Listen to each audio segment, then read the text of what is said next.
DJ base has dropped along with the temperatures in Atlanta, Georgia on a Monday, January 21st. Soccer Down here is live for Overreaction Monday. A few things to overreact about. Probably some overreacting going on in New Orleans right around now, which is always fun. Sorry, Saints fans. Had to get that in. Maybe some overreacting about the temperatures going on a little earlier this morning at Hartsfield-Jackson International Airport. Someone arrived from a place that was probably a lot warmer when he left than what it was when he landed. Luckily, there were lots of folks on hand to give him lots of scarves to help him stay warm as he made it to a vehicle waiting for him. Yes, Pity Martinez is in Atlanta. It has been documented by Fox 5, who was there, which is kind of awesome. Atlanta United. Yeah, seriously. What a failure ATL for him not UTD to Fan have TV as some- well. It's all over it. And Jay Riddle, our friend. What a failure for him not to have like anti-Saints gear on. He was tired. Like dude was beat. Oh, I mean, you could see it. Yeah, if I'm flying 10 hours, I think was the flight overnight. Yeah, because I don't sleep on planes really at all. It's a challenge, so I'm gonna be a little salty too. If he had like thrown down a Saints shirt or something and stepped on it as he walked out, that would have been amazing. But I think there are other things that Pity Martinez can do now that he's in town, and we'll see what's next. I mean, nothing changes. I think that's the thing that I've seen this morning that I would like to overreact about. Is that nothing changes, nothing changed with him arriving. It's not a surprise. Like, it was kind of known that he would be getting here. It's only been talked about, I believe, since like last October is when the news broke that, yeah, he's going to Atlanta. And when the league said it in Argentina and the president of River Plate said it and Pitti himself said it, and yeah, it's no surprise. So nothing's changed. There's still a transfer window that closes on January 31st. There's still other transfer windows that close later. There's still a roster compliance date of March 1st. Nothing's changed. It's just that Pity Martinez is in our great city of Atlanta, Georgia. That's what's new here. So I've seen the speculation about, now what does this do to the transfer saga of Miguel Almiron? Nothing. Because it was already going to happen. Nothing's changed. So let's not blow things out of proportion with that. That would be the overreaction of the day. We'll see. I mean, it's still the same as it ever was. And Newcastle's in a little bit different spot, John, after the weekend where they got a big win.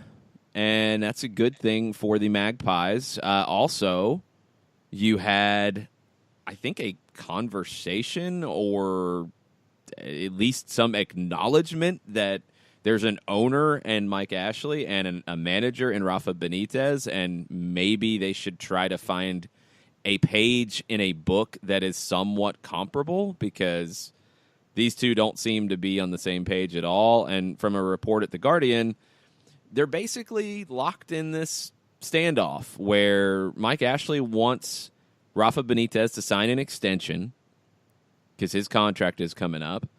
Benitez wants Mike Ashley to spend money before he signs an extension, and they're staring at one another, just waiting for somebody to make a move. And the other teams that we have talked about in the Premier League had some things happen to them, but specifically where Newcastle's concerned, they are now officially out of the relegation zone. They are not clear. By much. No, they are 2 points away from Cardiff and the relegation 6-pointer that happened. And there's a gaggle of teams, 3 of them, #gaggle, that are only a point ahead of Newcastle themselves. Crystal Palace, Southampton, and Burnley all at 22 points. And Newcastle really doesn't have a whole lot of wiggle room, because if something goes wrong in the next match and Cardiff, say, wins, Newcastle doesn't, then Cardiff's at 22, and all this madness continues to talk. And there's also talk that Mike Ashley is seemingly more concerned right now about buying I think it's HMV for those that may remember the record store chain. When Mike it was Ashley, don't here. do it. Don't do it, man. Like I've That's what been he's- through the retail music wars. They don't exist anymore. What are you doing, man? And so a lot of folks are saying, dude, maybe you ought to focus on your football club as opposed to record store buying. Like, And wait a minute. So seriously, this guy owns a club that's in the Premier League and is trying to stay up, trying not to get relegated for the third time in a decade, and he's looking at buying Blockbuster Music. That's what we're doing. that's what was trickling out from overseas over the weekend. He's and trying to folks are buy sitting there Camelot going, Music. Yeah, I mean, He's in Media talks to Play buy went out of business, dude. HMV. He has entered the bidding, and that is from The Guardian, The Financial Times, and BBC. Well, he seems to be okay. more preoccupied about getting vinyl than he does about staying up. I mean, what is the bidding, honestly? Are we up to a 6-pack of Coca-Cola? I mean, is that where we're at right now for this? Because it can't be that valuable at this stage. Anyway, just ridiculousness as usual. It's Newcastle. It's to be expected. That's where you're at with Newcastle. They have a little bit of breathing room. If Mike Ashley was looking for an excuse not to spend, maybe that's it. But you have this standoff, and this is the first time I think this has come out lately in the media with the standoff between Ashley and Benitez about transfer funds. So I guess Ashley is saying he will spend money if Benitez signs the extension, and Benitez is like, well, I'm not going to sign the extension until you spend money because I've been down this road before. Jared, I don't know if anything changes with Newcastle, but this is where you're at on the Miguel Almiron side of the hashtag #OhNo4DP freakout, which is basically where everybody's at right now about Atlanta United, and for some reason not about LA Galaxy, and I'll never understand that. Has anything changed for you? I mean, are you pretty much looking at this as same as it was Friday when we talked? Yeah, pretty much. I'm in the same boat as I was then. Now you've just confirmed that Pity Martinez is a real human being, like tangible. People got autographs. People took pictures of him. He's not a ghost, so he's real. So you've got the guy that you wanted amidst all of this hand wringing, and I get why there's hand wringing because people want an answer to it. They want a solution sooner rather than later. I understand that. You're also getting the South American Player of the Year coming in, and I feel like everyone has stopped being excited about that fact. Yeah, this is a big deal. He is the first reigning South American Player of the Year to join MLS after winning the award. He's the first finalist to join the league since year one. Carlos Valderrama was third in 1996 ahead of joining the Tampa Bay Mutiny. Valderrama is the only other winner of the South American Player of the Year award to play in Major League Soccer. He won it in 1993 and 1987. This is a big deal. This is a big-time player who is in Atlanta, and again, it's been announced by everybody but Atlanta United that it's going to happen. And I think we all know the sensitivities to announcing it from the Atlanta side. The biggest one was he didn't have his work visa yet, and you were trying to deal with that. So now you have it. So now he's here. So now we'll see what's next. But when you really dig into this guy and what he brings to the table, this is a player who has overcome adversity at River Plate in a way that I'm trying to think of somebody to compare it to, John, because this is a player who went to River in a big deal. It was around $4 to $4.5 million from Huracan, and he was Marcelo Gallardo's guy. He was the one that Gallardo said, I need to have this player. And then he went and he struggled a little bit. I mean, the first year they win Copa Libertadores, he wasn't asked to be the man because there were other players in that team that were. But then when it came down to, okay, it's time for Pity to take over, that first year he kind of struggled, and he scored a goal famously and shushed the crowd because of all the criticism. I mean, there were reports about his car being vandalized at one point. It was bad. And he was able to flip it through his talent, through his hard work, through an unbelievable run of form to the point that fans were singing a song about him and things he did to Boca Juniors, which shall not be repeated. And people were recreating one of the highlights of the celebration after River Plate won the Copa Libertadores in Spain and then went to the Club World Cup and struggled. When they came back and had their big, just party at El Monumental, one of the big highlights was a recreation of the goal against Boca at the end to seal it, that he basically scored an open net.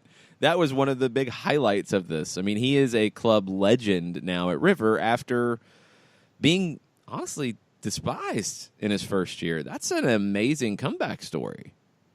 And I was trying to process the sports in my head to figure out if there was an example of someone who was completely and totally just reviled upon entry and then worshipped upon exit. And I'm still trying to work my brain in something like that.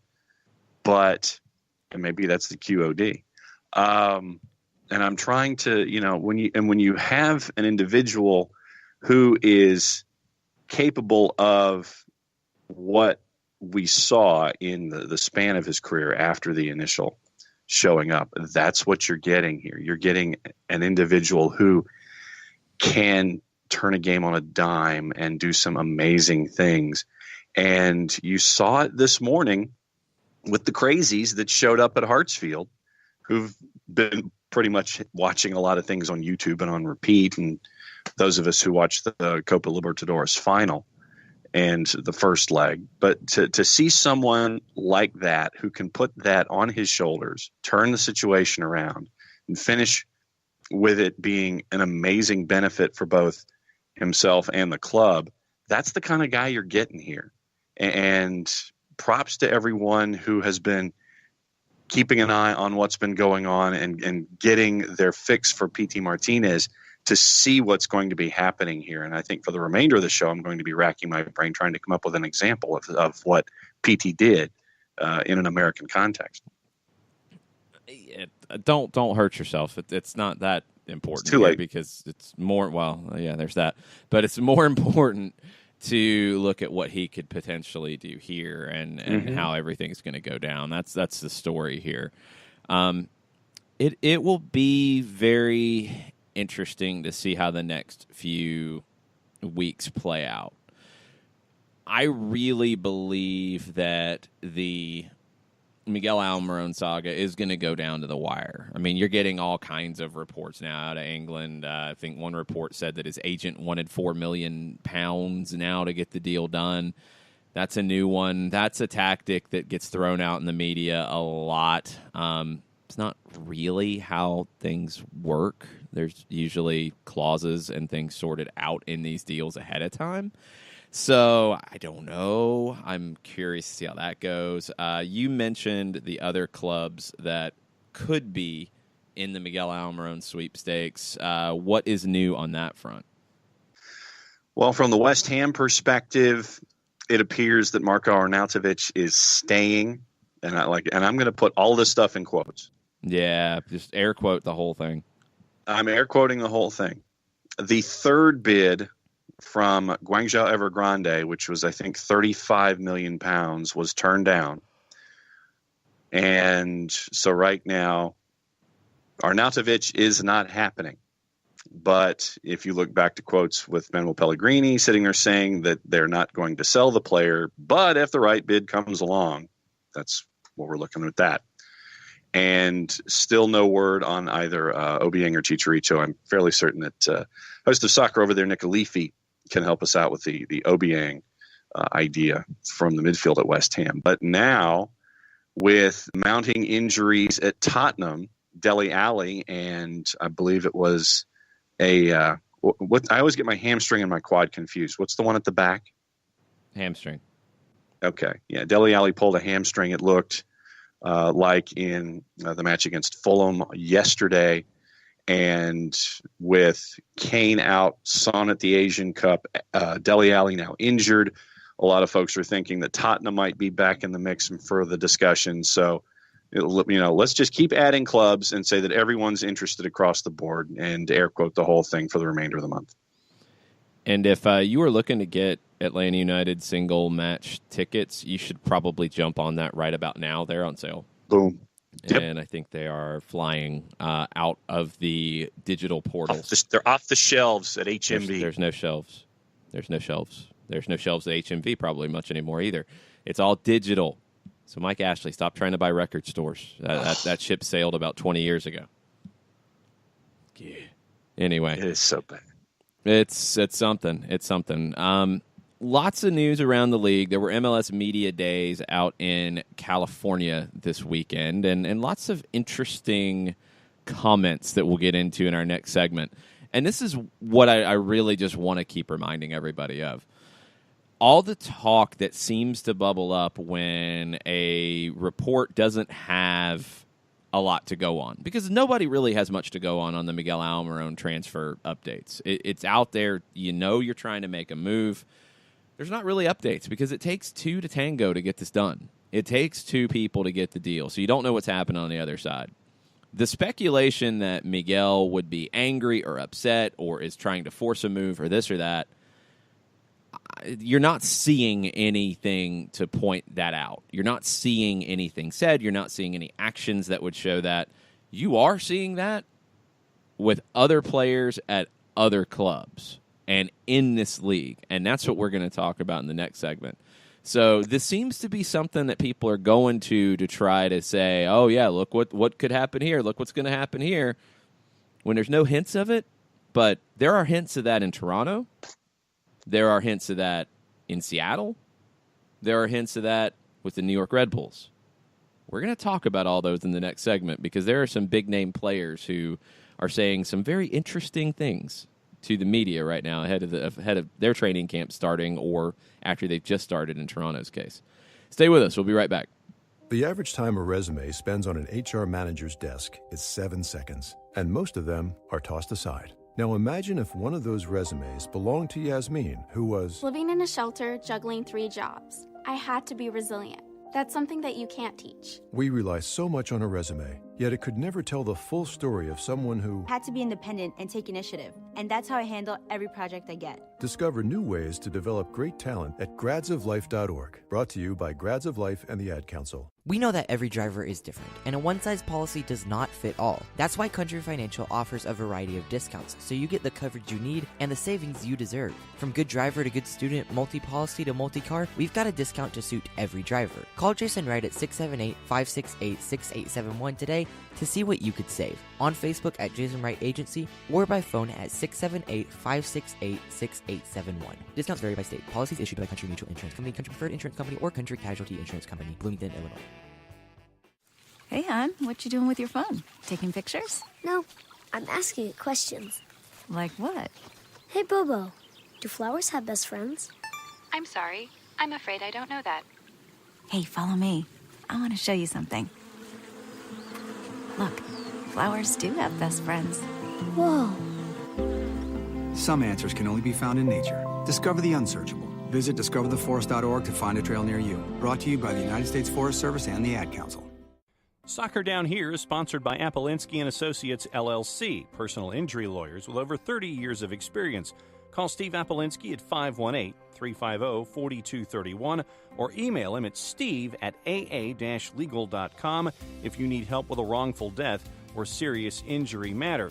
Steve Apolinski is rated one of the top 100 trial attorneys in Georgia, recognized as Legal Elite by Georgia Trend magazine for being one of the most effective lawyers in Georgia.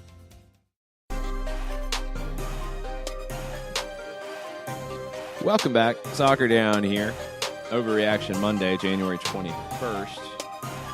Lots of overreacting about Pity Martinez arriving at the airport today in Atlanta. I mean, guys, he's just here to visit Waffle House. It's okay. He just wanted to come up and have some scattered and smothered and covered and chunked and topped and diced Hash browns. He'd heard they were good. He had some free time. Well, yeah. It's all So good. why is PT Martinez here? Is he here Nothing for the to aquarium? overreact Is he here for Mary Max? Is he here for Waffle House? All of the above. I mean, he's got a little bit of time. The Vortex, the burger joint, and then a Little Five. Yeah, I think we'll find out why he's here very shortly. But let's talk about some players who are in places but might not be for long. Josie Altidore, Toronto FC, and he's not the only one either. Josie spoke to the Max and Herc podcast at ESPN and said this: "It's been a terrific time, but at the end of the day, it's a business. When I say it's bittersweet, it's because I've spent 4 years there. I kind of have roots put down there. My family enjoys it. It's bittersweet in the sense that you have to leave that and go on to something new, but that's the business." He also told the Toronto Star's Laura Armstrong, "I've made my intentions clear. I hope the fans know and all the people know this is where I want to be. So all I can do is keep reiterating that, and hopefully the rest takes care of itself." Those are two very different quotes, but both show that Josie Altidore is not expecting to be in Toronto much longer, but he's under contract for this season, so I would assume he's talking about after that. Sebastian Giovinco, same thing. He said in English to reporters at MLS Media Days, "I don't know if it will happen or not, but I would love to stay in Toronto. I don't know for them it's the same. I will see in the next month." Then he said, "I hope they can say something about my future, no?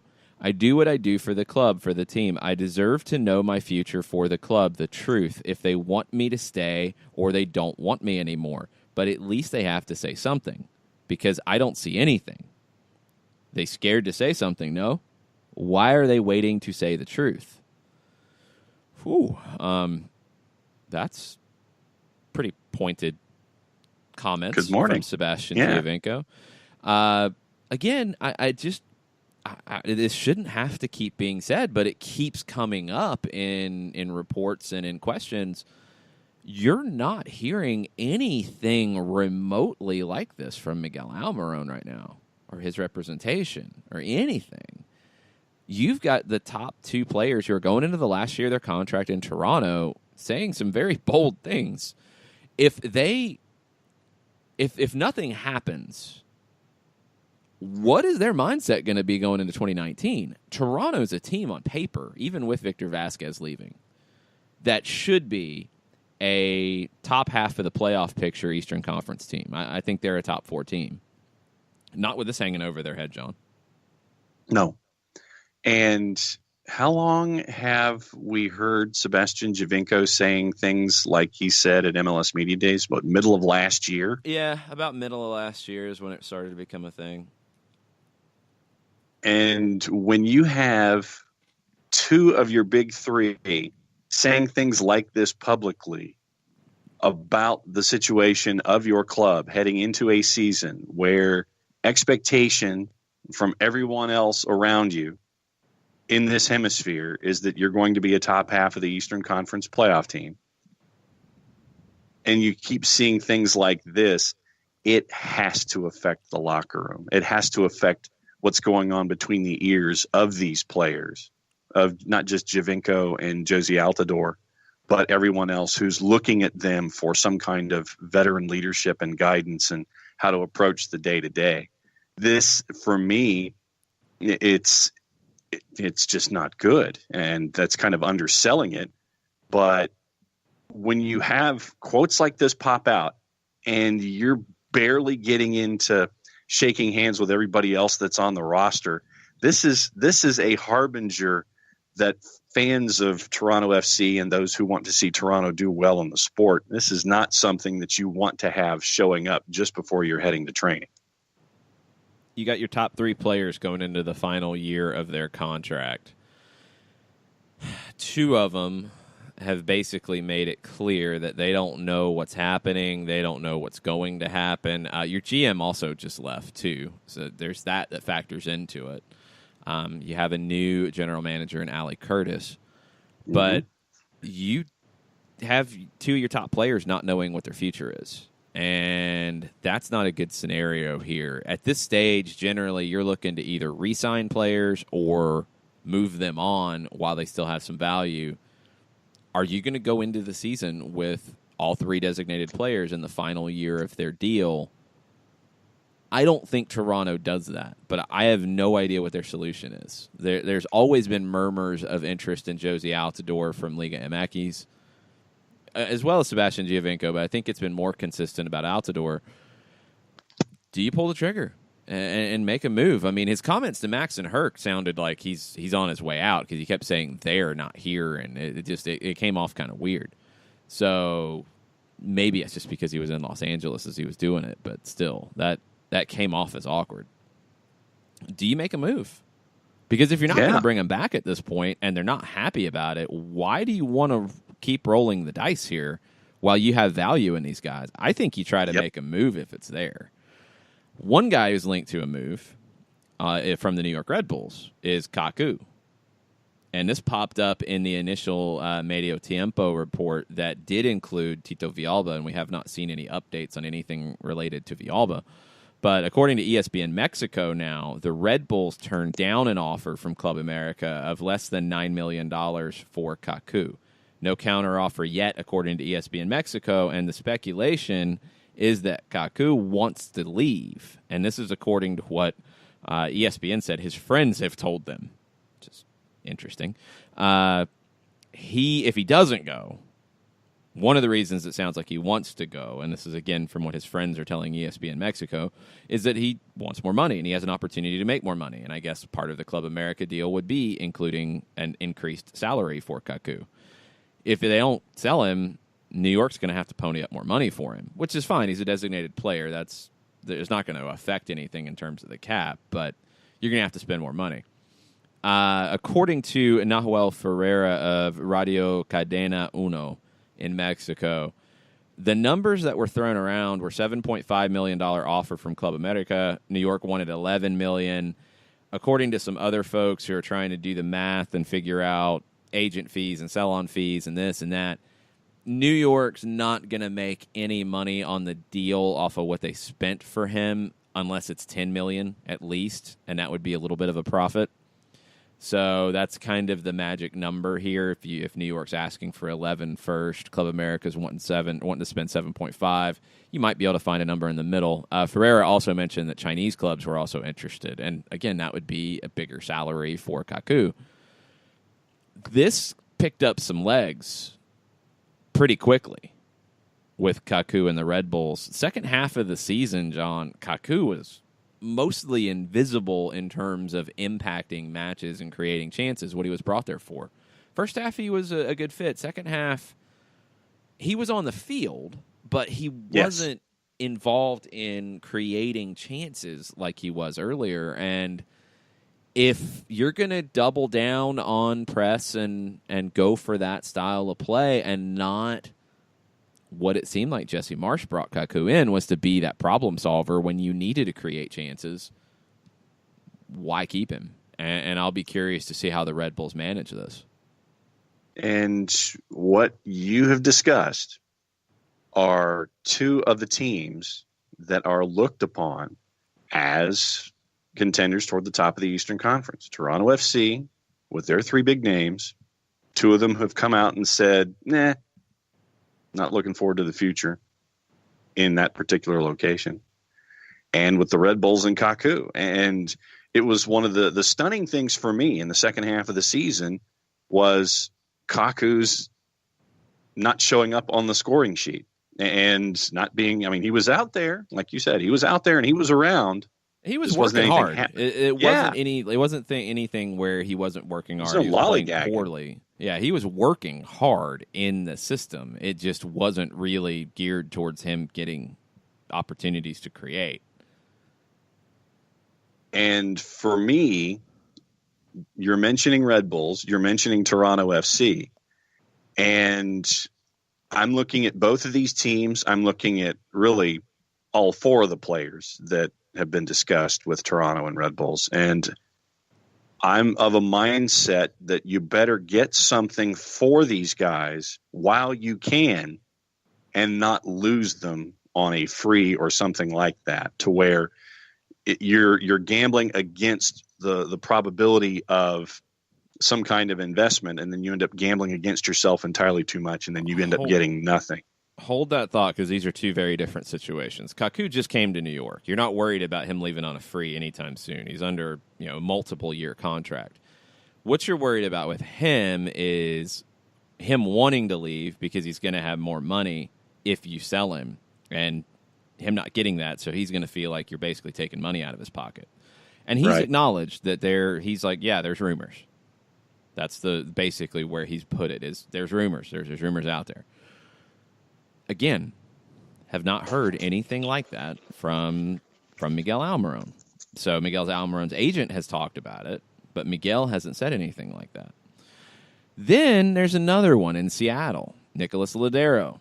Rumors about Boca Juniors, and Ladero had a couple comments to say about that. This is, again, from MLS Media Days. He said, without a doubt, if the rumors were true, I would leave. One would really want to go to Boca, especially since it's such a big club. Today, I'm committed to the Sounders. This is the truth. There are only rumors. But I think that if it were the truth or I had to go, they, being the Sounders, would understand, because we're talking about a very big club like Boca. So I think it'd be understandable if I were to go. He played at Boca before he came to Seattle. He also said something about the Sounders fans. He said, no other supporters compare to Seattle Sounders. We have seen that Atlanta has drawn a lot of fans, but they don't compare to Seattle Sounders. Other supporters want to imitate Seattle Sounders. We can see that there are a lot of similarities, but then he also went on to say that Boca's fans are incomparable. And he mentioned Ladose, the famous Boca supporters, and said that you can't compare anybody to them. These are very strong statements out of Ladero. Now, haven't seen anything about official offers being made. The Sounders have said that nothing has been made yet, and the rumors so far were that Boca was considering an offer. But this kind of sounds a little bit like a, hey, come and get me if you want me, because it's an interesting one because of the comparison here. So you see Joseph Martinez say, this is my Real Madrid, this is my Barcelona. He didn't play at Boca Juniors, one. And Ladero has a history with Boca, which does factor into this. But Ladero's saying, look, Boca's a big club, and it should be understandable if I was to leave. And fans should understand that. Everybody should understand that. It's a different kind of statement, and I think Seattle has to think about that. And what do they do going forward here? And in this segment, we see the differences of desire, I guess, for lack of a better word, where Ladero is basically telling his dream job, hey, I'm here. Where in Red Bulls with Kaku, it's like, not feeling it, and would like a change of venue. In Toronto with Altidore and Giovinco, it's like, don't know about this. Future, I know what I want to do, but they got to do it. And it's just a different vibe entirely when you're talking about Toronto FC and Red Bulls versus Seattle. And, the fact that it lines up Eastern Conference, Western Conference, and looking at the Eastern Conference situation with the two clubs that we've been talking about in this segment, and reiterating the point, you're not hearing any of this kind of discussion from anyone associated with an Atlanta United player or whatever. And everyone with Atlanta United is focused on what they got in front of them. You're not hearing anything out in the press. You're not seeing anything in the media that is saying anything different. With Toronto Red Bulls, you're seeing an entirely different vibe come through. And in Seattle with one of their star players, it's like, hey, I'd kind of like to. But once again, the vibe is just entirely different with Toronto Red Bulls and what we're seeing with all the desired players right now in MLS that are looking for their next step in their careers. they're all different situations, too. I mean, the Toronto guys are going into the last year of their contract. There is uncertainty as to what 2020 holds for them. Kaku wants more money already. I don't know. It's a weird one to me. Lodero's been in Seattle for a little while. He'd have an opportunity to go back to a club that he's played at before, a big club, and a club that could use some reinforcements because they're losing quite a few folks at the moment. This is the reality of the Argentine game right now. River and Boca, were in a Copa Libertadores final, and now they've had a lot of people come in for a lot of their top players, and they're going to have to rebuild. Does Lodero become part of that rebuild? And Seattle's also a club that we've mentioned before. How much longer do they have with their current group? With Alonso gone now, with Marshall and Torres both getting up there, how much longer for Brian Schmetzer and this group of players? I don't know. Does Lodero see that and say, you know what, this is my opportunity out. Let's try to get this done. As our friend Trains says, there's also Carlos Vela and LAFC leaving, going to Barcelona. We mentioned that last week. There's actually some talk right now popping up this morning that Barca might go in a different direction, and Kevin Prince Boateng is the guy who's being mentioned. Would hurt Sassuolo, who is, 12th in Serie A, if I'm not mistaken? 12th. Yep. That would be a problem for them. But he's a player that maybe they're going to go in that direction instead of for Carlos Vela. And, I mean, if Vela... I don't think Vela has really been campaigning about it, but it is Barcelona. That's a different thing. That's also a reserve role at a Barcelona, which is a very different thing. It's unique, and I think it's a unique situation that has led to the Carlos Vela links to Barcelona. We'll see what happens with Kevin Prince Boateng first, because it seems like that might be the first option Barcelona is going to chase down. Sky Sports is reporting that it's close to being a deal, so LAFC fans might be able to breathe again. Welcome to silly season, and it's nowhere near done. That's where we're at right now. There's more, too. There's more from MLS Media Days we have to get into. Dom Dwyer, Orlando, gave an interesting set of comments on MLS Media Days. Not the longest interview of all time. No. He did not read War and Peace.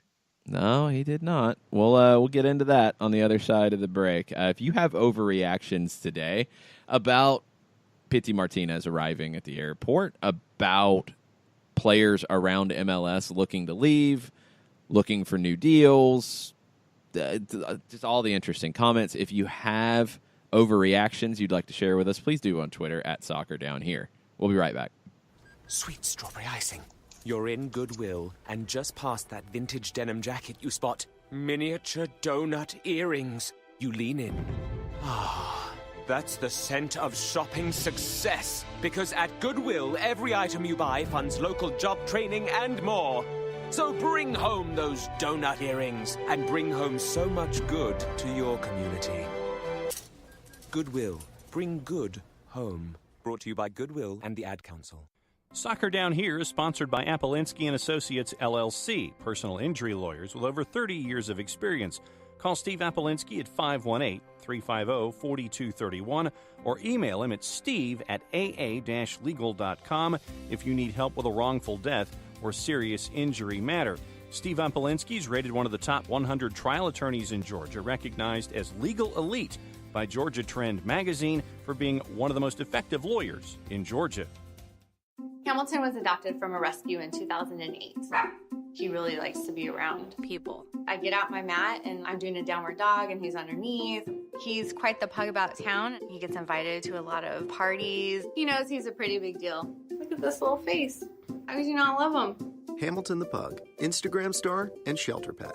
Amazing adoption stories start in shelters. Visit theshelterpetproject.org to find a pet near you. Brought to you by Maddie's Fund, the Humane Society of the United States, and the Ad Council. As a business owner, you know that every year brings new challenges and opportunities. The success of your business demands expertise and focus. And Country Financial can help you keep that focus by helping ensure you have the right insurance protection in place to meet your goals. Jason Wright can help you create a customized insurance plan that has coverages designed just for your business. Give Jason a call at 678-568-6871 or reach him on Facebook at Jason Wright Agency. Coverages vary by state. Policies issued by Country Mutual Insurance Company, Bloomington, Illinois.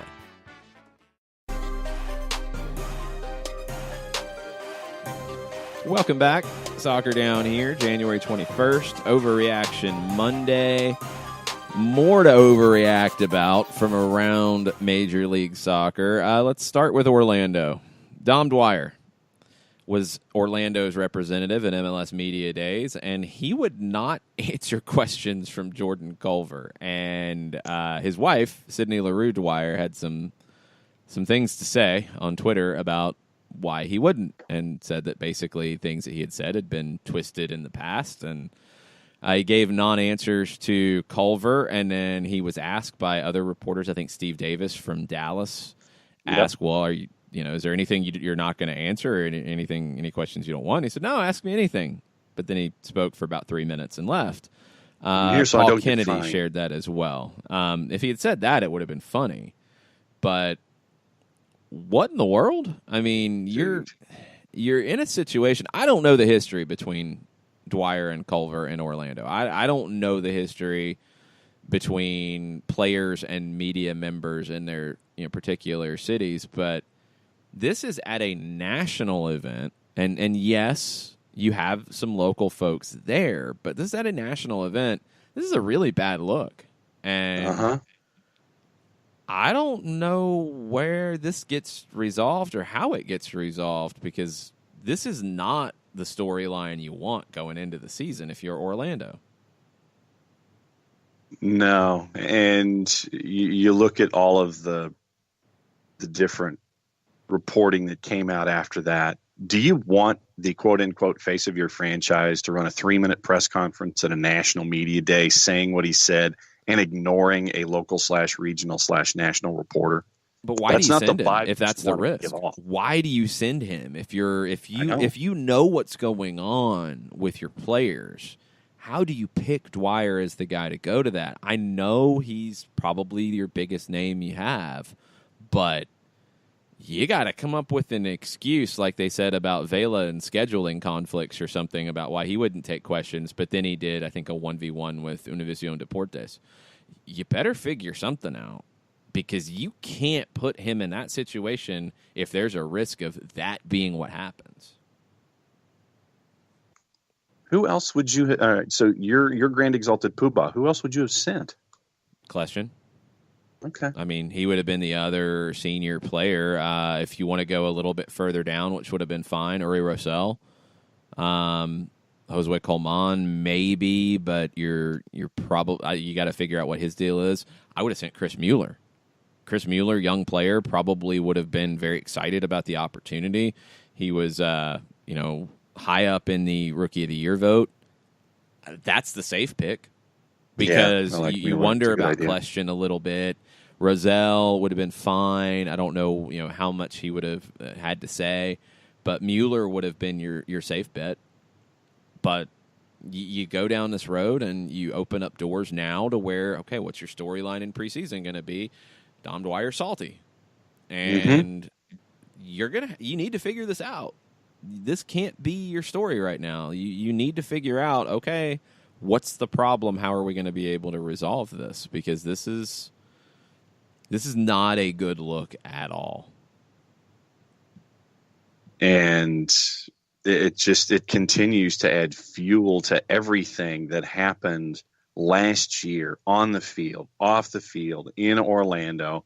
And if you were looking to put a fresh page into Orlando with front office adjustments, full season with James O'Connor, all right, we're going to try to put last year behind us as best we can and continue to build and go forward with some young guys that showed promise with the mix of veterans that we have, and then you end up with this thud at your national media days. It just continues to remind everybody about last season, how poor it was on the pitch, and how, all right, so nothing seems to have changed from inside the locker room for you guys coming up for this year. So it continues to be a mess and a half, and this did not help.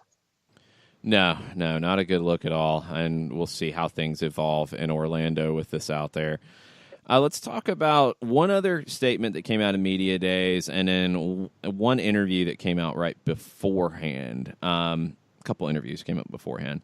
Bastian Schweinsteiger told media at media days that at this stage of his career, he prefers to play center back. I don't think there's any question at all now that you will see Schweinsteiger play center back for the Chicago Fire.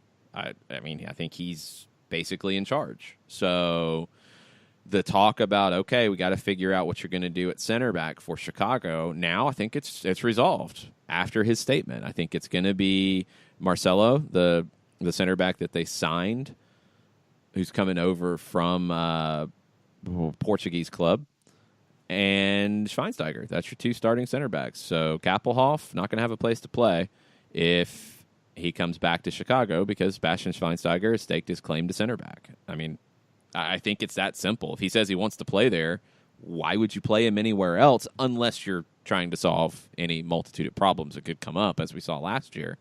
But I think he goes into the year as a center back on the depth chart. And I want to see how I want to see a healthy Jordy Mihailovic more than anything when it comes to Chicago, and knowing full well that the dynamic duo of Paunovic and Rodriguez are back for another couple of seasons. I want to see pieces that they add. I want to see how it looks. I'm not all that optimistic about the future of the Chicago Fire. I think that it might be the Chicago Flint or the Chicago Spark. I don't necessarily think of it being a Chicago Fire until I see results and healthy people who can contribute to what's going on offensively. I'm just not that optimistic about them in 2019, and I still anticipate seeing Bastian Schweinsteiger playing pretty much every position on the pitch, even though he prefers to be center back. It's possible. We'll see how that goes. If people stay healthy, he shouldn't have to, and he should be able to focus as a center back, but that's always the unknown going into a season. NYCFC, Claudio Reyna gave an interview to Christian Dyer at The Athletic about the new direction for New York City Football Club, which is interesting. Opposite from what I expected. Reyna said, and these are just a couple of the highlights from the interview. He said, of course, some people just think this is New York and we need some star and pizzazz. If the right player comes up that will help us on the field, then we'll explore it. Whether we need it, I honestly don't know. I don't know. We've had those conversations internally. We felt we did when we started. That was something we all believed in terms of the launch of this club in New York City with a market with so many teams going on. We strongly believed in that direction. Now we don't feel that it is necessary. However, it doesn't mean we'll never explore it again. We need to be smart about building a team that balances having recognizable names but still can perform in a very competitive league, and I think we've done a good job of that. So we will never not explore a so-called name player, and will continue to, but it needs to make sense from running the business as well as also having a team that is competitive on the field. All the decisions are sort of made on the business side, the commercial side, and also the football side to make sure that everything is taken into account before we sign a player. It's a wishy-washy. I mean, it's really non-committal, and I don't think that's a good look to put out at this point when there are questions swirling around NYC. Also, the thing about thinking that they don't need a name now because of the direction they went in about being more competitive and balanced, and they talk about that. That was when you had David Villa on the roster. Now you don't have a name at all. And it's a different world. Also, to say that you don't need it now when you've watched your attendance decline every year, That's a little concerning. I know you don't want to just come out and say, yeah, we need a name player. We have to have a name player, this and that. But this makes me feel like they don't have a clear vision. And that's not where NYC needs to be. I think they need a clear vision and strategy now more than ever. And this doesn't give you a lot of optimism to that. No. I give Claudio Reyna credit for hitting the bumper on both sides of the road for his corporate doublespeak. I get that, because that's what you have to say. In going through the quote, it's like, of course, some people just need to think this is New York and we need some star and pizzazz. After that first sentence, I'm like, you lost David Villa. You're having problems putting people in Yankee Stadium in general. What do you think Yankee Stadium is going to look like if you don't have that drawing card? That to me was like, okay.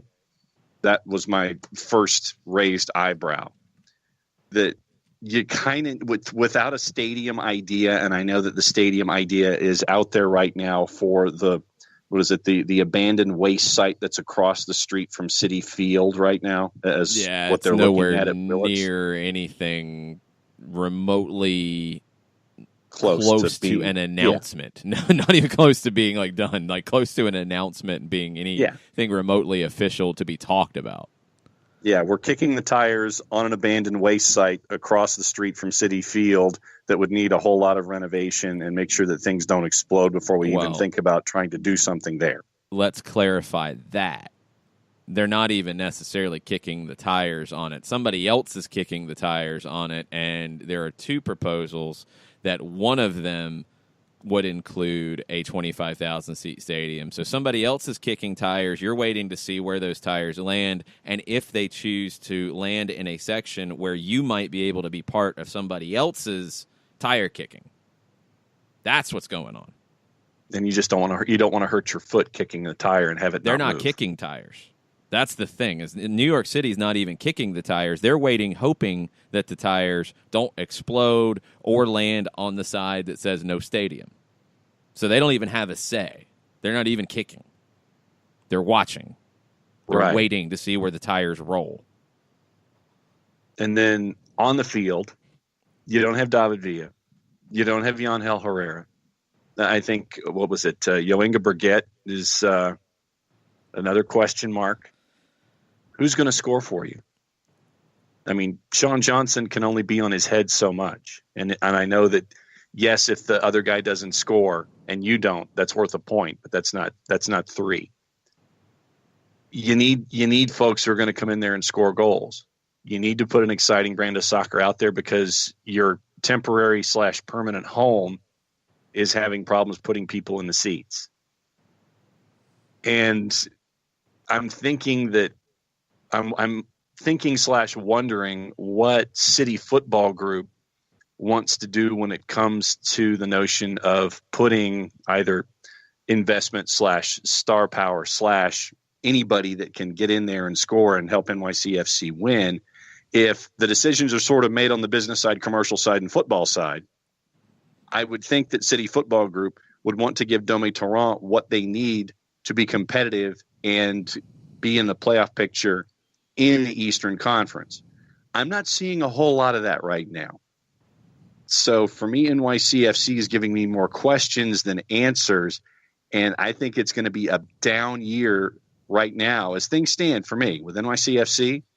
Down year from where they were last year, which means they're struggling for 6 and 7 in the East. And if they don't get people to come in there and score to take places of really important people that were lost in the offseason, then it's going to be a long year. And I would put, just because of the general impatience that we see with CFG in general, Dome Torrent would be my first guy that is looked at to be out of work in 2019. I think there's a lot. I think it's more complicated than all of that, honestly, because Torrent's there to set a philosophy, and if he has the buy-in from CFG, as he should, if he's going in to set a philosophy, although that doesn't always happen, if he has that, he should have more time than half of one season and half of another, especially when you are in you're in desperate need of a strategic plan because it sounds like you don't have one. And you're in the double-sided issue here where you need buzz and you need talent on the field, and they might not necessarily be all in the same thing. So it's going to be a challenge for NYC. Right now, as they're currently constructed, I worry about them making the playoffs, but they do have some time to add pieces. I just don't know what kind of pieces they're going to add, and it sounds like Claudio Reyna doesn't really know either, or he's playing poker with you, and he's keeping his cards close to him. I don't know what benefit there was to do that to Christian Dyer at the Athletic, but I don't know. Maybe. We'll see. We'll see what happens with NYC. Quotes from Adrian Heath in Minnesota we will get to in just a minute. We're going to take a quick break, come back, wrap up hour number 1. We'll get into your overreactions on a Monday in hour number 2. Stay with us. We'll be right back. The average time a resume spends on an HR manager's desk is 7 seconds, and most of them are tossed aside. Now imagine if one of those resumes belonged to Yasmin, who was living in a shelter, juggling 3 jobs. I had to be resilient. That's something that you can't teach. We rely so much on a resume, yet it could never tell the full story of someone who had to be independent and take initiative. And that's how I handle every project I get. Discover new ways to develop great talent at gradsoflife.org. Brought to you by Grads of Life and the Ad Council. We know that every driver is different, and a one-size policy does not fit all. That's why Country Financial offers a variety of discounts, so you get the coverage you need and the savings you deserve. From good driver to good student, multi-policy to multi-car, we've got a discount to suit every driver. Call Jason Wright at 678-568-6871 today to see what you could save. On Facebook at Jason Wright Agency or by phone at 678-568-6871. Discounts vary by state. Policies issued by Country Mutual Insurance Company, Country Preferred Insurance Company, or Country Casualty Insurance Company, Bloomington, Illinois. Hey, hon, what you doing with your phone? Taking pictures? No, I'm asking it questions. Like what? Hey, Bobo, do flowers have best friends? I'm sorry. I'm afraid I don't know that. Hey, follow me. I want to show you something. Look, flowers do have best friends. Whoa. Some answers can only be found in nature. Discover the unsearchable. Visit discovertheforest.org to find a trail near you. Brought to you by the United States Forest Service and the Ad Council. Soccer Down Here is sponsored by Appolinsky & Associates, LLC, personal injury lawyers with over 30 years of experience.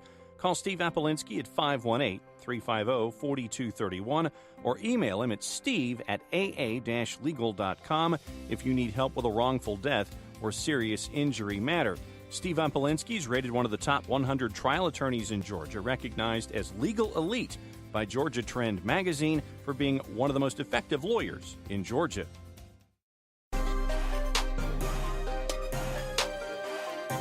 It's been a hectic hour number 1. Pity Martinez landed this morning in Atlanta. He's here.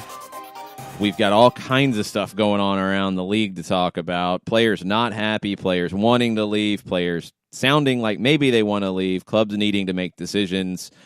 Quotes from New York. We'll get into some quotes from Adrian Heath in Minnesota in hour number 2, along with your overreactions on a Monday. Share those with us on Twitter at Soccer Down Here. We'll be right back. Sweet strawberry icing. You're in Goodwill, and just past that vintage denim jacket you spot miniature donut earrings. You lean in. Ah, that's the scent of shopping success. Because at Goodwill, every item you buy funds local job training and more. So bring home those donut earrings and bring home so much good to your community. Goodwill. Bring good home. Brought to you by Goodwill and the Ad Council. Soccer Down Here is sponsored by Appolinsky & Associates, LLC, personal injury lawyers with over 30 years of experience. Call Steve Appolinsky at 518-350-4231 or email him at steve@aa-legal.com if you need help with a wrongful death or serious injury matter. Steve Appolinsky is rated one of the top 100 trial attorneys in Georgia, recognized as legal elite by Georgia Trend magazine for being one of the most effective lawyers in Georgia. Hamilton was adopted from a rescue in 2008. He really likes to be around people. I get out my mat and I'm doing a downward dog and he's underneath. He's quite the pug about town. He gets invited to a lot of parties. He knows he's a pretty big deal. Look at this little face. How could you not love him? Hamilton the Pug, Instagram star, and Shelter Pet. Amazing adoption stories start in shelters. Visit theshelterpetproject.org to find a pet near you. Brought to you by Maddie's Fund, the Humane Society of the United States, and the Ad Council. As a business owner, you know that every year brings new challenges and opportunities. The success of your business demands expertise and focus. And Country Financial can help you keep that focus by helping ensure you have the right insurance protection in place to meet your goals. Jason Wright can help you create a customized insurance plan that has coverages designed just for your business. Give Jason a call at 678-568-6871 or reach him on Facebook at Jason Wright Agency. Coverages vary by state. Policies issued by Country Mutual Insurance Company, Bloomington, Illinois. You're listening to Soccer Down Here daily on SDH Networks, a division of OSG Sports. Find us at Soccer Down Here on Facebook and Twitter. The time is now the top of the hour. Peep, y'all. Welcome back. Hour number 2 of Soccer Down Here. Hectic first hour. All the stuff on an overreaction Monday, January 21st. There's more. Minnesota, Adrian Heath, with, I think, some very strong comments. And I think where New York City, you don't know really what 2019 is going to bring, Adrian Heath lays it out there with the Star Tribune. He said, if I were owner of a team, at the end of 3 years, I'd have to ask, is this team ready to compete at the top level? He said, I think we will be. I'm under no illusions that we have to be better than we have been, certainly on the road. As I said to some of our staff the other day, we've run out of excuses. He said, if I look now at the team we can put out, I can honestly say it's the first time we go onto the field with a similar hand as the teams we play.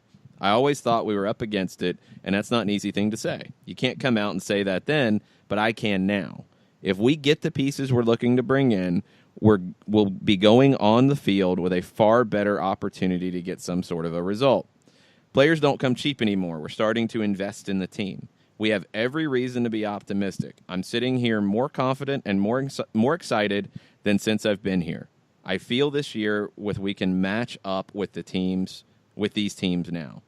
And they're still looking to add a center back and a goalkeeper is the comment that's out there.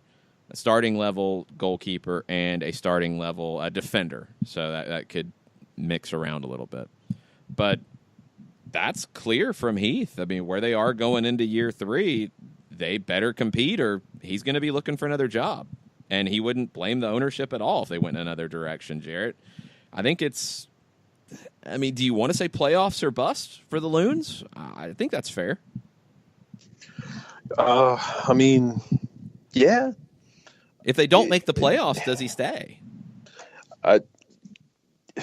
Does it depend on the Western Conference as a whole? Because if, the Western Conference just goes out of their mind this year, which I don't think will happen necessarily, but I think you could have a really good year, miss out on a strong conference, and still have an argument to stay.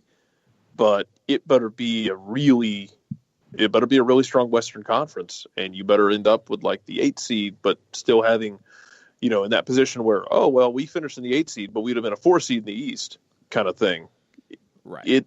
It's got to be something like that. Otherwise, if they don't move on from him, and it's a bad year again, are you wrong if you're the fans and you start questioning this front office and where their head's at and their determination about getting this really going at full speed? Because how many years can you take of this? Now you get a full year of Darwin this year. Correct. You get Kevin Molino back from injury. You get Kevin Molino back from injury. You get Ethan Finley back from injury as well. You should be in competitive shape. If it doesn't work this year, I mean, and no changes are made, if I was the fan base, I'd have questions about, what are we doing here? What direction are we going in with all this? Because especially, let's say this thing gets sideways early. Is he a candidate for, a midseason firing if things get really sideways really quickly? Yes. I think he is on the hot seat going in. And I think he knows that. And I think he understands it. As he said, there's no more excuses. If it's a really bad start, I think you're probably moving on. In my opinion, he's right, though. This is the first year that they can go in and compete. This is the first year that they have the talent to go in and say, look, we're not the underdog here on paper. We can play with anybody. They have to be better on the road, for sure. They have to be better defensively. But you would think that going out and getting Jan Gregus and Osvaldo Alonso should help your back line. If you add another defender, you figure out your goalkeeper situation, you're a competitor for a playoff spot in the Western Conference. I think they can absolutely be that. Other rumors around the league, real quick, before we start getting into your overreactions. LA Galaxy might be losing Ashley Cole. He's out of contract. They were talking about negotiating with him. Reports out of England have him going to Derby County to join Frank Lampard's squad. So Ashley Cole could be going back to Europe for a final cup of coffee, I guess would be fair to say. Done a great job with the Galaxy. I'm surprised that they've let him get to this point. I think he still has more to give. We'll see about more to give at a championship level, but he's been good at the Galaxy, and the way he's played, he's looked like a guy who could slot straight into that level with Derby County right now and be a big benefit from them. You just wonder, John, when the age does catch up to him. Is it this year that it does? We don't know. Yeah.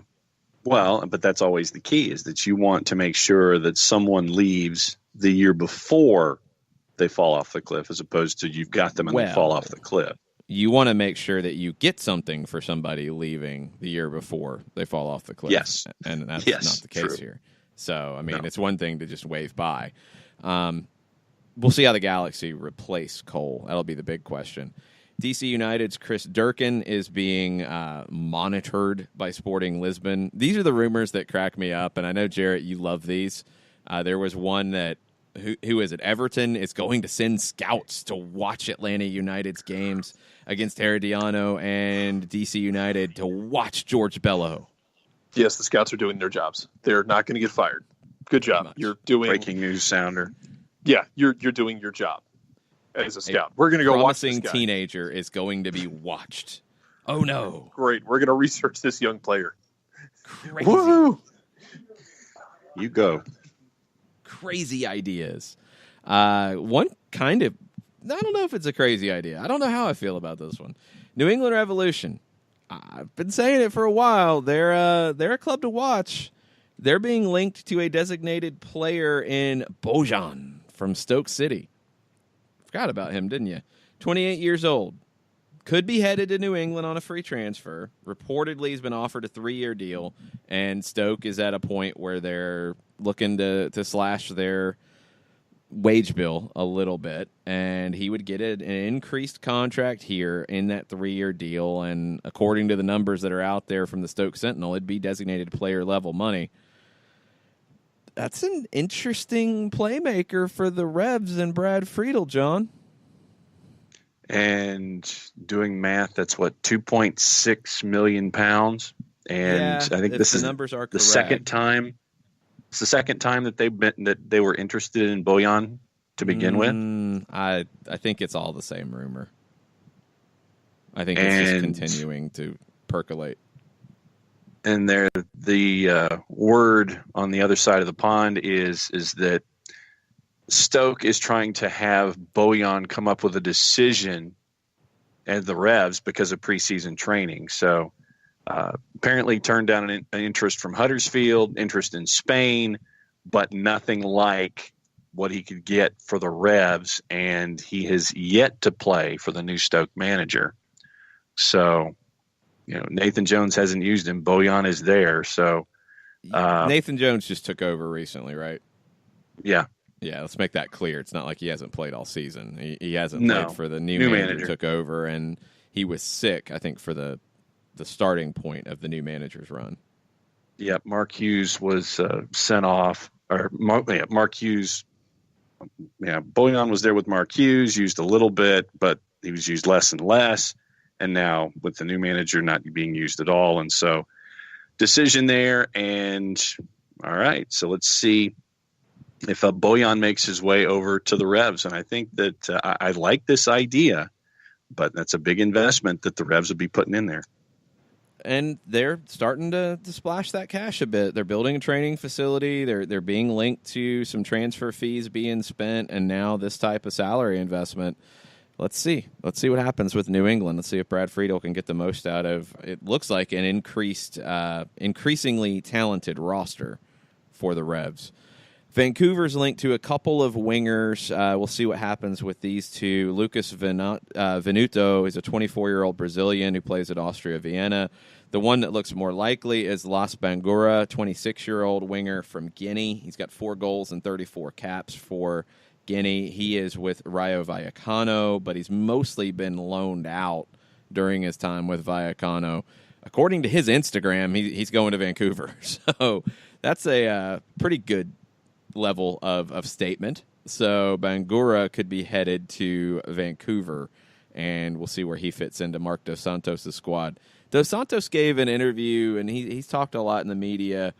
I don't know how the Whitecaps are going to play. Like he talked about counterattacking and controlling possession and pressing and all kinds of varying things that it's a little unclear as to what the Whitecaps are actually going to look like. So they're a big mystery to me out in the West. And, you talked about it, Jared, what the Western Conference could look like with Minnesota and what their expectations are.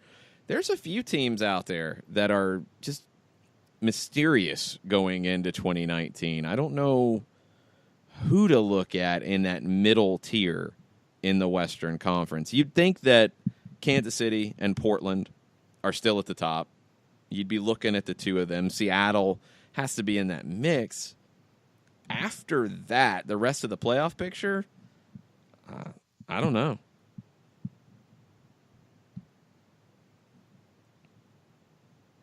Jarrett doesn't know either. John, do you know? No, but I want to see. I want to see Vancouver. I'm fascinated with what Marc Dos Santos can do and what he's done in the past with his pedigree. That everything is there. But I want to see how much different they are than they were with Carl Robinson there. And I know the vibe is different, and just the entire energy seems to be different. But for me, Vancouver with Marc Dos Santos is a part of that discussion to not be 6 or 7. I'm looking for them to be maybe a little higher come the end of the year. But Vancouver to me is one of the test tubes for me out west and for MLS this season as to how much improvement a new coach can bring to the whole discussion. Yeah, it's a new roster too, so I'm not going to put it all down on that. But I just don't know how they're going to play. I don't know what the strategy is going to be for Dos Santos, and I don't think we know what the full roster is going to look like either. So Vancouver, we'll have to see. LAFC is a lot of the same things coming back, but what are you going to do to replace Benny Feilhaber? Is Mark-Anthony Kaye going to be ready to go to start the year? How do things look in the midfield if you're LAFC? What is a 6 anyway? Ask Bob Bradley, because I don't know. I don't know if he's going to give me the answer I want. No, I don't think he is either. It's kind of funny with Michael being one of the best 6s in the league. That Bob Take Bradley 2 away does from not an 8. believe in the 6. Oh, jeez. I guess that's true, John, but I don't know what that means. I don't either. I'm just trying to figure out. Jeez. It's the missing in action number. Yeah, or electric company. Maybe that's it. Except they go to 12. They don't stop at 11. Yeah, I have no idea. We'll just have to see, because beyond Kansas City, who's my favorite in the West, Portland, Seattle, I'm not fully convinced of anybody after that. There are big questions swirling around everybody else. It's kind of the same in the East, though. I mean, you've Zlatan got says your they're gonna teams. What's that? Zlatan says they're going to win, though. Good for Zlatan. I mean, they have I'll to figure out how to up in a stop must-win things. game. They have to figure out. turf. Again, everybody's talking in the national media about what's Atlanta going to do. They have 4 designated players. Oh, my gosh. So does L.A. And you have Giovanni Dos Santos on a contract that nobody wants to take off your hands. And his brother's on another designated player contract, which is he going to be happy if Giovanni is pushed aside or bought out or whatever? And then also there's the rumors out of Argentina that Dario Benedetto is going to come in on a designated player deal. I don't know how that works. And if you do find a way to make it work. You're a DP. I don't even care, because if you find a way to make that work, fine. You move both Dos Santos brothers. They go start a reggaeton band, as was hilariously rumored on the Dia de los Inocentes, the April Fool's Day of Spanish language. I don't care what kind of reggaeton. If they're not on your roster, how are you going to play Benedetto, Kamara, and Ibrahimovic up top if you're the Galaxy? Like, that's the bigger question here, as it's always been about the Galaxy. How do you make 27 forwards work when you can play 11 players and you need to defend something? I don't know. Defense whatever. Optional. Yeah, sure. Anyway, then you're going to miss the playoffs again, and that's the whole thing here. It's not about just name. It's about how are you going to play? How are you going to actually make this thing work on the field? And if you go get Benedetto and Ibrahimovic, you can't play those two together. Kamara has already moved out wide to try to make it work, and he's not good out wide. He's done a pretty decent job, but he's a forward. You can't play three center forwards. You can't really play two that are doing the same thing. So I don't know. If the Benedetto stuff, if there's anything to it, it makes zero sense to me. You know what would make sense to me? What's Kamara that? going to New York City. Yep, it would. And it would take somebody making a deal to see that happen. Because if you're not going to go spend money on Daniel Sturridge or Mario Balotelli or anybody else, Ola Kamara is a forward in this league who is not getting a chance to play forward because of a logjam at his club. I would be on the phone. That's actually a great shout. Not sure if it's going to happen. Just pay money for attacking play. Go DP in the attacking midfielder role and just let Ola Kamara do what he's done. I mean, you add Ola Kamara to that squad as it currently stands, you're competitive. You're probably making the playoffs. You don't even have to go spend designated player money right now. And Claudio Reyna's, basically planted that seed. We're not just gonna go sign a name to sign a name. Okay. But you got to go get somebody who's going to score goals for you, period. And that guy could be an Ola Kamara, especially if they're going to look at Dario Benedetto, who, by the way, was a very important player for Guillermo Barros Schelotto at Boca Juniors. There is a bit of a relationship there. So we'll see what happens. We'll see what happens with L.A. They've got designated player issues. Yes, Atlanta will as well. Once Pity Martinez is announced, it's already an issue. There are already plans being worked on. That's part of Overreaction Monday. We'll get into the overreactions on the Twitter timeline after this. Stay with us. The average time a resume spends on an HR manager's desk is 7 seconds, and most of them are tossed aside. Now imagine if one of those resumes belonged to Yasmin, who was living in a shelter, juggling 3 jobs. I had to be resilient. That's something that you can't teach. We rely so much on a resume, yet it could never tell the full story of someone who had to be independent and take initiative. And that's how I handle every project I get. Discover new ways to develop great talent at gradsoflife.org. Brought to you by Grads of Life and the Ad Council. We know that every driver is different, and a one-size policy does not fit all. That's why Country Financial offers a variety of discounts, so you get the coverage you need and the savings you deserve. From good driver to good student, multi-policy to multi-car, we've got a discount to suit every driver. Call Jason Wright at 678-568-6871 today to see what you could save. On Facebook at Jason Wright Agency or by phone at 678-568-6871. Discounts vary by state. Policies issued by Country Mutual Insurance Company, Country Preferred Insurance Company, or Country Casualty Insurance Company, Bloomington, Illinois. Hey, hon, what you doing with your phone? Taking pictures? No, I'm asking it questions. Like what? Hey, Bobo, do flowers have best friends? I'm sorry. I'm afraid I don't know that. Hey, follow me. I want to show you something. Look, flowers do have best friends. Whoa. Some answers can only be found in nature. Discover the unsearchable. Visit discovertheforest.org to find a trail near you. Brought to you by the United States Forest Service and the Ad Council.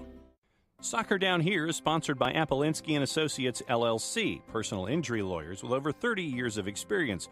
Call Steve Apolinski at 518-350-4231 or email him at steve@aa-legal.com if you need help with a wrongful death or serious injury matter. Steve Apolinski is rated one of the top 100 trial attorneys in Georgia, recognized as legal elite by Georgia Trend magazine for being one of the most effective lawyers in Georgia.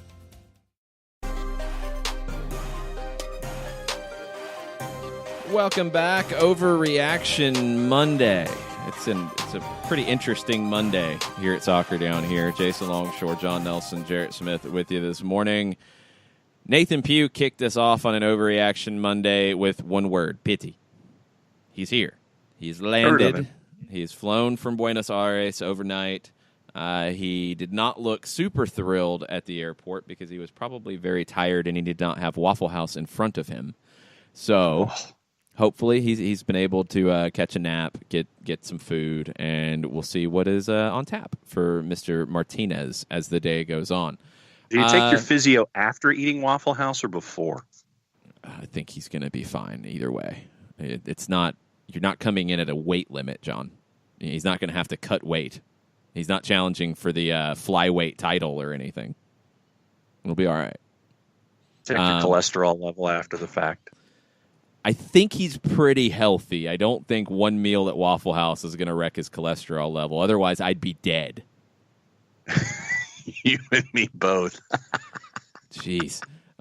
K-Row, Goalhawk11 on Twitter. To be fair, if he did a Waffle House meal and then had to like run an endurance, run like a breathing test, and we need you to just run some sprints, man, that'd be tough. Well, yeah, welcome to Atlanta. Yeah, I mean, I think Pitti understands how to be a professional and would not be eating Waffle House before he's going to train, but I'm not expecting him to be training today either. So, because he's not been announced yet, because he didn't have a work visa until the weekend, and it's been kind of a thing. So, we'll see what happens. And K-Row kind of alludes to that a little bit. He says, great job by the 17s who were out to welcome Pitti Martinez to Atlanta. Said, but Darren, Boca, or FDB should have been the first to put an Atlanta United scarf on Pitti. Ridiculous. I disagree that it's ridiculous, K-Row, because I don't think I've ever seen a club president, technical director, or manager meet a player arriving at the airport and put a scarf or hold a jersey up. It just doesn't happen that way. That's kind of the thing for the fans. I think it's cool that the fans get the chance to do it. I think it's better that the fans got the chance to put a scarf on Pitti for the first time. I think it's more special that way, to be honest. So it looks a little weird if the president or the boss is there to meet the player and like immediately grab them at the airport. That seems a little odd. I think it's cool that the fans were the first to welcome him and give him a scarf. And he had a lot of scarves, and he probably had them all wrapped around his head when he walked outside, and it was 20 degrees. Uh-huh. Eek. Freezing. You ain't lying. Ridiculous. Tofka says, talking about Pitti's reaction, he said, that's the face of a man saying, damn, it's too early for this. I would agree. It was very early, and I don't know about Pitti's ability to sleep on a plane. I don't have it, so I would have probably looked the same I do. way. That's where we're different. I could go out during the pre-flight instructions. Ain't happening at all. I can't do it. Domer Donaldson, who was there, and he does have a disclaimer that this may be the waking up at 4:15 and trucker mug of coffee for a pity party. But his overreaction on a Monday is Atlanta United will have 2 players with more than 20 goals this season, and then I think the coffee kicked in even more, and he said maybe 3, yeah, 3. Jarrett, possibility of Atlanta United having 2 players with more than 20 goals this season? It would be a really unbalanced score load, because to do that, you're talking 40 goals right there. You're talking about, if everyone else is still scoring too, you're talking about potentially one of the more prolific offenses this league has ever seen, if not the most prolific. Otherwise, if it's 2 people scoring 20 goals, man, that's going to be, if it's just, normal team-wide output, that is an incredibly unbalanced score sheet. Yeah, I don't think it's possible because of that. I think, one, I think Joseph Martinez at 35 goals again is unlikely. I think 2 guys at 20 is maybe a little less unlikely, but still unlikely. I could see a scenario where it's a little more spread out. A lot of it's going to be to how the minutes are spread out. If Tito Villalba gets more minutes, as you would expect if he's healthy, he'll be back to double-digit goals, you would assume. Pitti is a guy who can get you between 10 and 20, I think, definitely. Gressel's a guy, I think, who can score a few more than he did last year. There's guys who can score on this team, and you're going to see minutes be, I think, more of the issue that would affect it. But, yeah, if you get 70 goals in a season, which has been the number here the last couple of years, and 2 guys are scoring at least 40, I don't know. I don't know if that's a good thing. I think that might actually be a bad thing. And definitely not 3, Domer. I think you need to lay off the coffee. That's where I'm at with that one. That's too much. Shiva says, shout out to Fox 5 for filming Pitti's arrival this morning. Show them what a soccer town's all about. I hope Pitti gave the camera a smile because he didn't look happy or maybe tired. I think the latter. I think he was a little tired. I think it had been a long trip for Pitti, so I don't think there's anything about him not being happy. Kind of cool that the fans were singing his song, leaving the horrible things that Pitti did to Boca out of it. That's a lyric would probably need to drop. But yeah, seeing everybody show up this morning, once again, props to the 17s for braving the conditions and the roads, because the roads have been dicey this morning because of the freeze and everything. Just made sure that everybody got there safe that wanted to get there, make sure that everybody who got to where they needed to be next just got there safe and had their mega mug of coffee and did what they needed to do, maybe pour it on the curb just to make sure that things don't freeze. But, once again, big props to everybody who showed up this morning. It was very cool. Yeah, very cool to see the crowd down there for sure, and Fox 5 being there too. That's awesome. That's very cool that they were there to film it. Michael Head, and go ahead. Yes, I was going to sit there because we had gone on the riff about Mike Ashley and stores that he seems to be buying. And Katie Weaver, I wanted to know if there's any truth to the rumor Kroenke's bidding for Turtles. We'll trade Rapids for a majority stake. Also go Rams. I don't think there is. I don't think that's going to happen. Because I think you could probably get the rights to Turtles for about $1.50 right about now. So I don't know who actually owns those rights, if anybody. I mean, they folded up into Blockbuster Music, then that folded up into Warehouse Music, and then that folded up into FYE and Transworld Entertainment, and they're still around in a very small way. I guess they're somewhere in that conglomerate.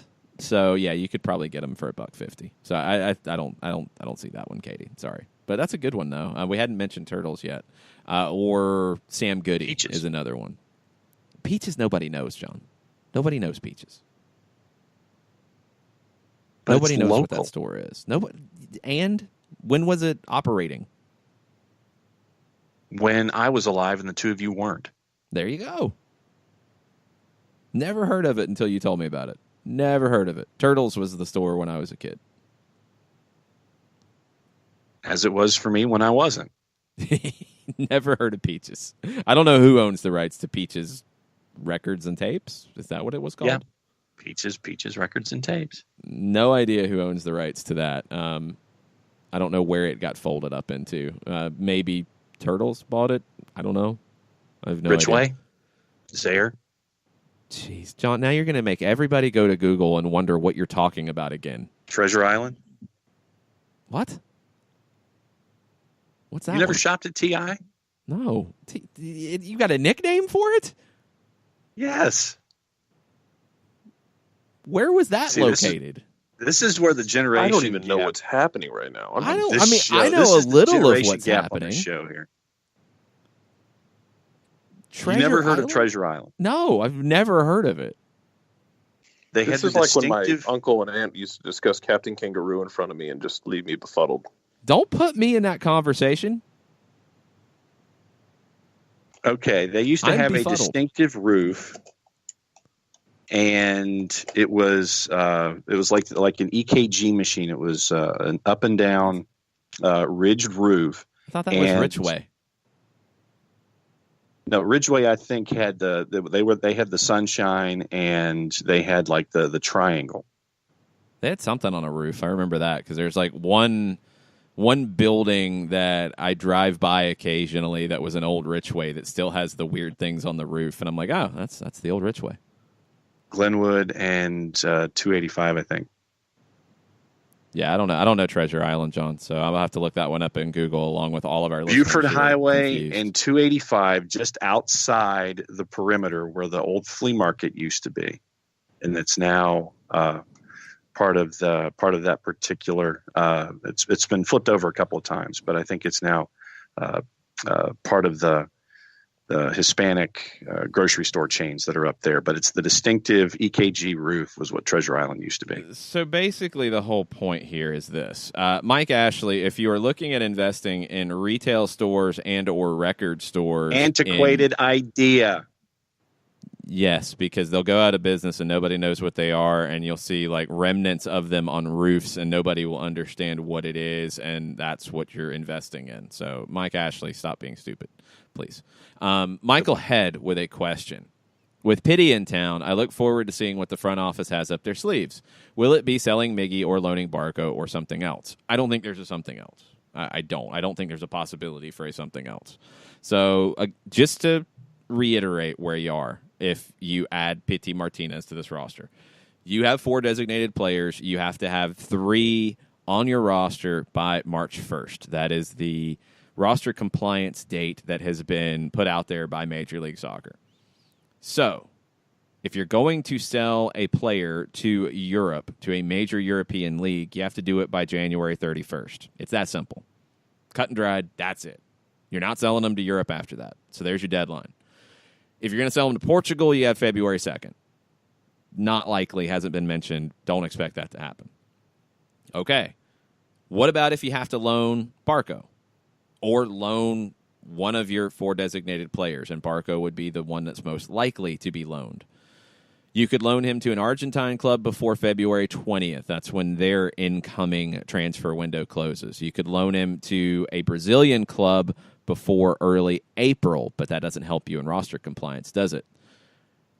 That's what you're looking at. It's honestly one or the other at this point. It is sell Miguel Almiron, which has been the conversation since last summer, or it's loan Barco, because your other 2 designated players would be Pity Martinez, who just arrived, and Joseph Martinez, who you just signed to a 5-year deal.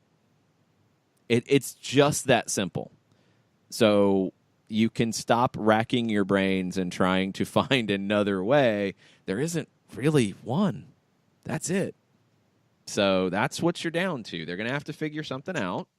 That's where you're at. And those are your options. So my gut feeling is that this goes down to the wire on the transfer window. And that's plan A, and that's plan A all the way through. And if you have to break glass and get into plan B, you do that after the transfer window closes if you can't find a home for Miguel Almiron by that point at a number that you want to sell. But the key, and I think the most important thing that gets lost in the shuffle here, is Atlanta United has leverage. People say that they have no leverage because of the roster rules, and, oh, well, Newcastle's not going to give them money because they know they have to sell. They don't have to sell. They can find a loan for Ezequiel Barco and sell Miguel in the summer when there's a bigger market and a different kind of market. That's just where it's at. That's what you're down to. So those are your options, Michael. It's one or the other. I don't think there is a something else. Now, the various ways it could go down are different for both players and what clubs and what leagues they could go to and this and that. All those are possibilities that are on the table, and there's a lot of different ways you could get to transferring Miguel Almiron out or loaning Ezequiel Barco out. There's lots of different ways you do that, but it's one or the other in terms of how you clear up your designated player situation on your roster. I don't see another way.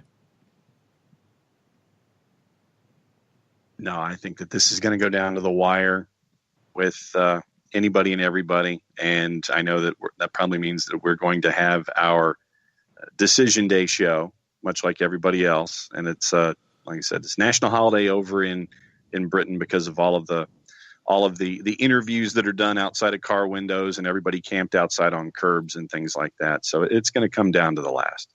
Yeah, and Josh Eisenberg chimed in on his overreaction. Pity Martinez signing stuff this morning at the airport, PM 10. Hashtag Miggy gone. Well, I think Miguel Almiron being sold was always plan A. It doesn't change it. And Pity Martinez has always worn number 10. Nothing changed with that. So I've also seen speculation as to, well, what do they do if they announce him and Miguel's still on their roster? They're not going to hold up a blank jersey. They don't have to hold up a jersey. You know? They don't. They could just not do that at this point. You don't have to announce numbers just yet. There are many different ways to handle these things. We don't have to put these limits on ourselves. It's just kind of funny. It is an overreaction, Josh, I would say. I don't think it's a surprise that he's using 10 in his autograph, and I don't think it changes anything about Miguel Almiron. That was always plan A, because I think that was always what would benefit everybody the most. You know, Miguel wants to go to Europe. Not a surprise. Nothing new there. The Atlanta wants to make a profit on a sale. Nothing new there. But it's all got to line up the right way. If it does, it happens now. If it doesn't, it happens in the summer. And if Pity Martinez has to wear a different number this season, or Miguel Almiron says, I'll wear a different number this season, I think they can handle that. I think it'll be okay. I don't think MLS will allow either one to wear number 100 and just add another 0 to it. It's not the Mexican League. I don't think that will happen. But I think they can find another number that will be okay for either one of them if that's what it comes down to. I think it will be okay. I don't think they're going to have a fight in the locker room over a number 10 jersey. That would be kind of funny, though. But I don't think that happens. I think we're okay with No this. pictures didn't happen. No. I don't think they are that juvenile to fight over a number. I think it will be okay. Let's take a break. Let's get into more overreactions on a Monday after this. Sweet strawberry icing. You're in Goodwill, and just past that vintage denim jacket you spot miniature donut earrings. You lean in. Ah, that's the scent of shopping success. Because at Goodwill, every item you buy funds local job training and more. So bring home those donut earrings and bring home so much good to your community. Goodwill. Bring good home. Brought to you by Goodwill and the Ad Council. Soccer Down Here is sponsored by Apolinsky & Associates, LLC, personal injury lawyers with over 30 years of experience. Call Steve Apolinsky at 518-350-4231 or email him at steve@aa-legal.com if you need help with a wrongful death or serious injury matter. Steve Apolinsky is rated one of the top 100 trial attorneys in Georgia, recognized as legal elite by Georgia Trend magazine for being one of the most effective lawyers in Georgia. Hamilton was adopted from a rescue in 2008. He really likes to be around people. I get out my mat and I'm doing a downward dog and he's underneath. He's quite the pug about town. He gets invited to a lot of parties. He knows he's a pretty big deal. Look at this little face. How could you not love him? Hamilton the Pug, Instagram star and shelter pet. Amazing adoption stories start in shelters. Visit theshelterpetproject.org to find a pet near you. Brought to you by Maddie's Fund, the Humane Society of the United States, and the Ad Council. As a business owner, you know that every year brings new challenges and opportunities. The success of your business demands expertise and focus. And Country Financial can help you keep that focus by helping ensure you have the right insurance protection in place to meet your goals. Jason Wright can help you create a customized insurance plan that has coverages designed just for your business. Give Jason a call at 678-568-6871 or reach him on Facebook at Jason Wright Agency. Coverages vary by state. Policies issued by Country Mutual Insurance Company, Bloomington, Illinois.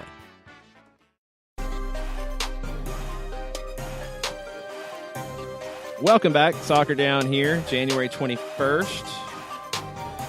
Overreaction Monday.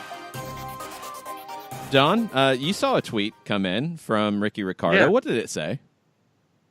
Let's see. So Ricky Ricardo, we were talking about Treasure Island and TI and all that kind of stuff, and Ricky said the only TI we acknowledge is TIP, and knowing where the show is musically at times, I asked if that was his full, what do you call it? His full initials. Is it TIP? Is his last name start with the letter P? And so that was why I was asking, is TI TIP? That's why I was getting at. What do you think his first name is? Something with a T, I imagine. What do you think his middle name is? I don't know. Do you think his name is like Thomas Irwin Phillips? I don't know. That's why I'm asking. It has nothing to do with his initials. It's not his initials. Okay. His name is Clifford Harris, first off. Okay. Show some respect to the king. And he is known professionally. I thought that was Elvis Presley. No, T.I.'s the king. John, don't do that. No. T.I. is what is known as professionally. Tip was his original name as a rapper. That was his nickname. However, he changed it when he signed his major label deal because Q-Tip from Tribe Called Quest was on the label. It was Arista, I believe. Yes, it was on Arista because Q-Tip was on Arista and Q-Tip had seniority. So they took Tip to T.I., and that's what he came out as. That was his stage name. So there you go. Well, the more you know. Yes. That was good. Just thought I would ask. Once again, the generational gap on the show is exposed. Hilarious. And I think T.I. can argue with Elvis about who's the king. King of the South for sure, anyway. I thought that was Atlanta United.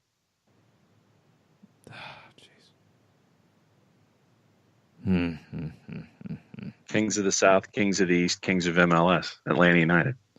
Did you think that just came out of nowhere? That just magically appeared on a whiteboard somewhere? Yes, Whiteboard Chronicles. No, I would never steal T.I.'s gimmick or catchphrase or statement or any of that and put it on a Whiteboard Chronicle and say it was my own. I would not do that. Well, I know you'd give proper attribution. I wasn't as saying would that Atlanta you weren't. United because they didn't create it either. Go ask Little Flip about who's king of the South, and we'll see what happens. Anyway, you can look that one up, John, on the next break. I am. Let's move on. Lots of speculation about Pity Martinez's activities in Atlanta since he's not under contract yet. Joe Bost asked if he was here to see the aquarium. What else should Pity Martinez do on an Overreaction Monday in Atlanta, Jarrett? Let's see. You've arrived. You've flown overnight. I'm going to assume a nap would probably be first, but let's say it's a short one. Yeah. Let's say you're hitting the town at noon. What would you do on an Overreaction Monday for your first day in town? Oh, probably just find a place to eat first of all. Where would you send him? Where would you send Pity Martinez to eat his first meal in Atlanta? Man, depends on what he wants. Like, part of me would say, what part of town is he in? If he can get anywhere, he's Pity. Yeah, you can get anywhere. You want some regional? Go get Nuevo Laredo down there off Chattahoochee is an option. You could go get Vortex and get a burger. Go down to the old Fourth Ward and just walk around and find a place. If he says, if he shows up and says, I want the most Atlanta lunch I can have, where do you send him? Do we send him to get chicken and waffles?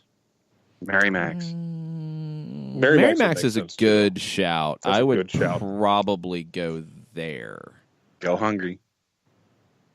Flying Biscuit would be an option. Yeah, it could work. Not the Varsity would be an option. I mean, it would be, but we're also talking about a professional athlete, and you would expect that preseason would be starting very soon for said professional athlete, so the Varsity might not be the best solution. It's never the best solution. No, it's a good solution many times. But Unless you want to get it out of your system now, so that way you get into training, then you've purged. You could say, well, I'm never going to have a chance to eat this for months on end, so I'll go ahead and go get that chili dog. Maybe. It helps. It helps that there is a Bojangles literally within walking distance of the training ground. Correct. Yeah, it could happen anytime. Yeah, so you don't have to go there straight away. Okay, so I you imagine Argentina does not have a cookout, so he can get a tray. Yeah, definitely that. You got to get him some cookout rounds. But okay, you have your lunch. Now then, what are you doing on a Monday afternoon in Atlanta? Where are you going? Are you going to the aquarium? I think I am because it's inside. It's like 20 degrees outside. Otherwise, I was thinking, the zoo is always a fun thing. Piedmont Park's always a good option when it's not, the dead of winter in this city. Go up to the sundial. Go up the Peachtree Plaza escalator elevator. Maybe go to Atlantic Station and walk around. Go to Atlantic Station and walk around. See if you can find something. Maybe a movie to watch or something other. It's just the weather's so not friendly right now to so many people. Yeah. It does kind of limit. Atlanta's a really fun city to be outside. Yeah. And when Abdullah's Chicken and Waffles. When you can't go outside, it's not open anymore, John. It kind of limits you. Yeah, and it wasn't Abdullah's Chicken and Waffles. He was a Rib Shack, but it's closed. It is no longer open. Yeah, so you get barbecue. There's lots of barbecue options. Yeah. Mm-hmm. Well, we were working a Falcons game earlier this year where, you two know this, and so if you don't know, Atlanta United and the Atlanta Falcons are very well taken care of in the media side of things. There's plenty of food to eat. There's always a very nice spread with like 2 different meat options, vegetables, fruits, all that jazz. Like media is taken care of very nicely in Mercedes-Benz Stadium. The Falcon spread is even more luxurious and like French Revolution inducing than the Atlanta United spread, which is very good. We were doing a Falcons game one time, and they took the food away at halftime, and we kind of got upset. Then they came out with like 3 or 4 giant containers. And you guys know the size of these containers; they're huge. 3 or 4 giant containers of Fox Brothers pulled pork. Oh, see, and just sat them down. It was basically all you can eat pulled pork for the second half. See, I'm usually kind of busy, so I miss out on all these types of things that happen. They had cupcakes too. Yeah, I'm not surprised they had cupcakes. Not surprised at all. Just to spite you. Yeah, it's okay. I'm used to it at this point. It's all good. Yeah. So Mary Mac's for lunch. He goes to the aquarium, goes up the elevator at the Peachtree Plaza to kind of get the look of things. Then barbecue for dinner. Yeah, you could do that. I mean, it depends on what you're going to eat at Mary Mac's, but yeah, that's always a safe bet. And I'll go off the board on barbecue. There's some good Brazilian steakhouses too. Here we could definitely that. But I think everybody always goes. What Fox Brothers is probably the number 1 most popular. Yeah. Is that a fair assessment? That's the one shout. That's one that's going to get the first shout.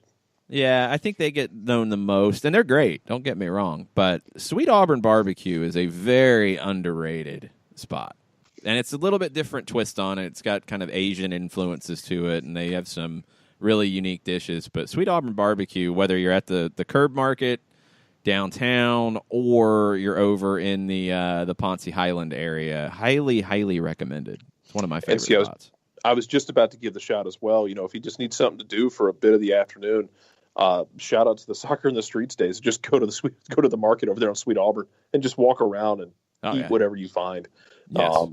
Go get a Grindhouse burger. Go get Grindhouse Bell Street burrito. Is a spot you need to go to for sure. Bell Street, yes, absolutely. I forget the name of the place, but it was the South African couple that owned the meat pie Panbury's place. Oh my God, that place was amazing. Yes, haven't been there forever. Just meat pies as far as the eye could see, but it's a fun market just to walk around in, if nothing else. Yeah, lots of places you can go. The weather makes it maybe not quite so pleasant, but a day like today is also a great time to go see the Martin Luther King Center as well. Mm-hmm. Good shout. Over in the Sweet Auburn area. There's plenty of stuff inside that you can do. And also, if you have been there, the National Center for Civil and Human Rights is another great spot in town, and they go a little bit broader. But on a day like today, I'm sure they have some great programming around Martin Luther King Day, and the center as well would have a ton of stuff going on. And big time shout out to Delta for making a donation to keep all of that open at the King Center on this weekend of all weekends because of the government shutdown affecting it, because it's part of the National Park Service. Shout out to Delta for really backing the hometown and keeping things open on a day where they need to be open. That's a big one. So I think a lot of the players, and I know this was something that we were able to do with Darren Eales when he came to town. It was maybe one of my favorite things that I've had a chance to experience with Darren was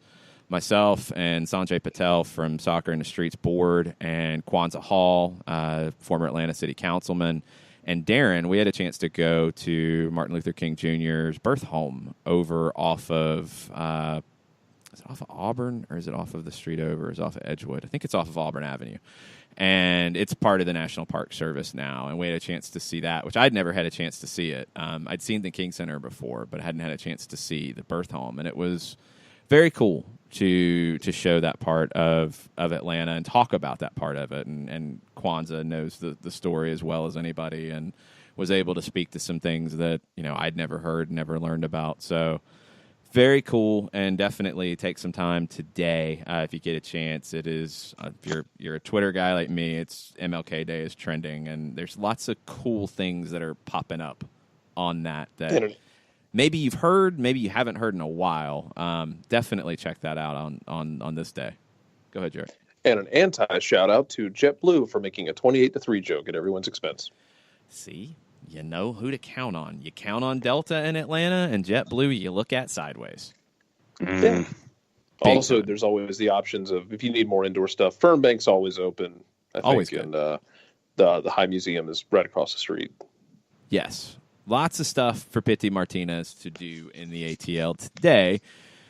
If he's not training, if he's not involved somewhere else, if he's not at a facility or something, or sleeping or anything napping, preparing for anything, if none of that's going on, there's lots of things he can take care of today. So hopefully he does get some rest, because he was probably pretty tired.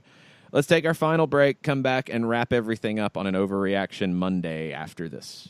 The average time a resume spends on an HR manager's desk is 7 seconds, and most of them are tossed aside. Now imagine if one of those resumes belonged to Yasmin, who was living in a shelter, juggling 3 jobs. I had to be resilient. That's something that you can't teach. We rely so much on a resume, yet it could never tell the full story of someone who had to be independent and take initiative. And that's how I handle every project I get. Discover new ways to develop great talent at gradsoflife.org. Brought to you by Grads of Life and the Ad Council. We know that every driver is different, and a one-size policy does not fit all. That's why Country Financial offers a variety of discounts, so you get the coverage you need and the savings you deserve. From good driver to good student, multi-policy to multi-car, we've got a discount to suit every driver. Call Jason Wright at 678-568-6871 today to see what you could save. On Facebook at Jason Wright Agency, or by phone at 678-568-6871. Discounts vary by state. Policies issued by Country Mutual Insurance Company, Country Preferred Insurance Company, or Country Casualty Insurance Company, Bloomington, Illinois. Hey, hon, what you doing with your phone? Taking pictures? No, I'm asking it questions. Like what? Hey, Bobo, do flowers have best friends? I'm sorry. I'm afraid I don't know that. Hey, follow me. I want to show you something. Look, flowers do have best friends. Whoa. Some answers can only be found in nature. Discover the unsearchable. Visit discovertheforest.org to find a trail near you. Brought to you by the United States Forest Service and the Ad Council. Soccer Down Here is sponsored by Apolinski and Associates, LLC, personal injury lawyers with over 30 years of experience. Call Steve Apolinski at 518-350-4231 or email him at steve@aa-legal.com if you need help with a wrongful death or serious injury matter.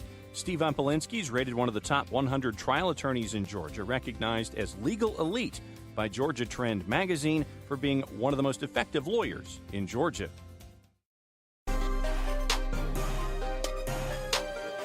Final segment, Soccer Down Here, January 21st, Overreaction Monday.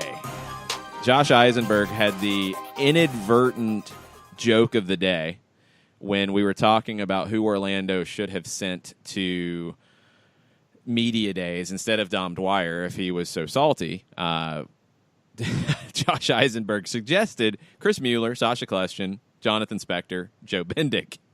So I tweeted at him and said, two of those guys are gone. So, yeah. And he said, yeah, what are they going to do this year? They should have sent Will Johnson, which maybe wouldn't have been He would have bad. screamed the entire time. No. Well, maybe. I don't know. I don't think he would have fallen down and then got up screaming. But, yeah, probably not the best of solutions either. And Ricky Ricardo has a question that Jarrett Smith, you get to answer. Why is this Orlando's 5th year and they're still having all these issues? Why do I have to answer this? I don't know. I thought you might have an answer because I don't. If I have an answer, do I get a job in the front office? Probably. Do you want one? I don't know. I didn't mean for that to be a job interview question. It is. What would you do? Just tear it all down. That's pretty much what they're doing, I think. I think that's where you're at. Is just trying take it down to to the rebuild studs, as much and once as it's they can. down to the studs, just take a saw and start cutting the studs down too. Yeah, relay the foundation. I wondered where rock bottom was. I thought maybe they had found it. I don't think they have. I think it is still searching for rock bottom in Orlando at this point. We'll see. We're going to see a lot of JOC face this year. Yeah, it's very possible. Trains with a great comment. The biggest failure of NYCFC was not going young designated player with some of Manchester City's academy kids. You imagine 2 years of Jadon Sancho, Brahim Diaz. They are now at Real Madrid and Borussia Dortmund, or not respectively, flip it. They are with big clubs. I get your point in general, Trains, and I agree. I think they have to better leverage the Manchester City relationship. I don't know if it was a lack of trust, a lack of understanding the level. I don't know. I think Sancho and Diaz, when would it have been the time to loan them? Because they're both, Diaz is going to Madrid now, right? Is he going in this window or is he going in the summer? Not sure. Yeah. Sancho went to Dortmund really young. Like, when would he have factored in at NYC? Would you have wanted to send him over as a 15 or 16-year-old? Then you get into the age side of it. But there are other players who are maybe not Sancho or Diaz, who are players who could factor in to NYCFC from Manchester City, either on first-team deals, on academy deals, somewhere in between, that could benefit both sides. And that really, outside of Yangel Herrera, what have we seen from that relationship? Nothing. There was a player in the first year or second year who was loaned over, a defender, and that didn't last long. And beyond that, I don't know.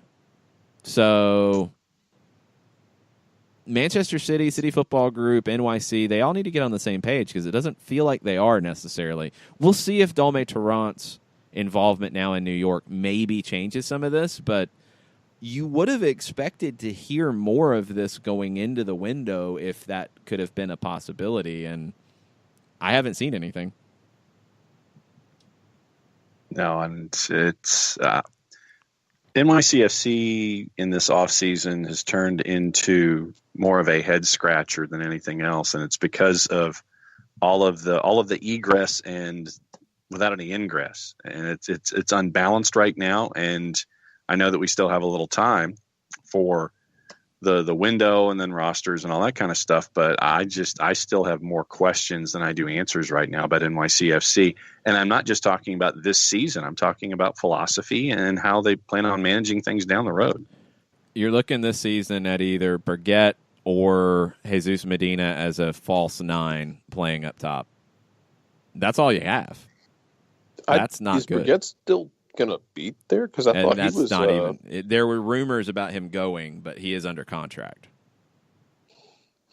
Yeah. So you got to make a deal if that's going to happen. And there's nobody else. There's no other forwards. So I don't know. I don't know what NYC is going to be this year. They've got some things to figure out quickly. Wakatata Flame, again, the greatest Twitter name of all time. Just a hypothetical, but wouldn't a nationally televised game on Fox after the Women's World Cup final be the perfect time for Atlanta to announce a future NWSL team if it was owned by Arthur Blank? It would be. That would be amazing.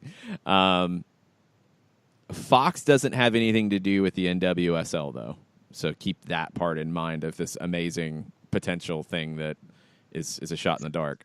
That would be the biggest issue. But, yeah, that would be a great time to do it. I think it's probably still a little early, unless you're announcing it for a couple of years down the road.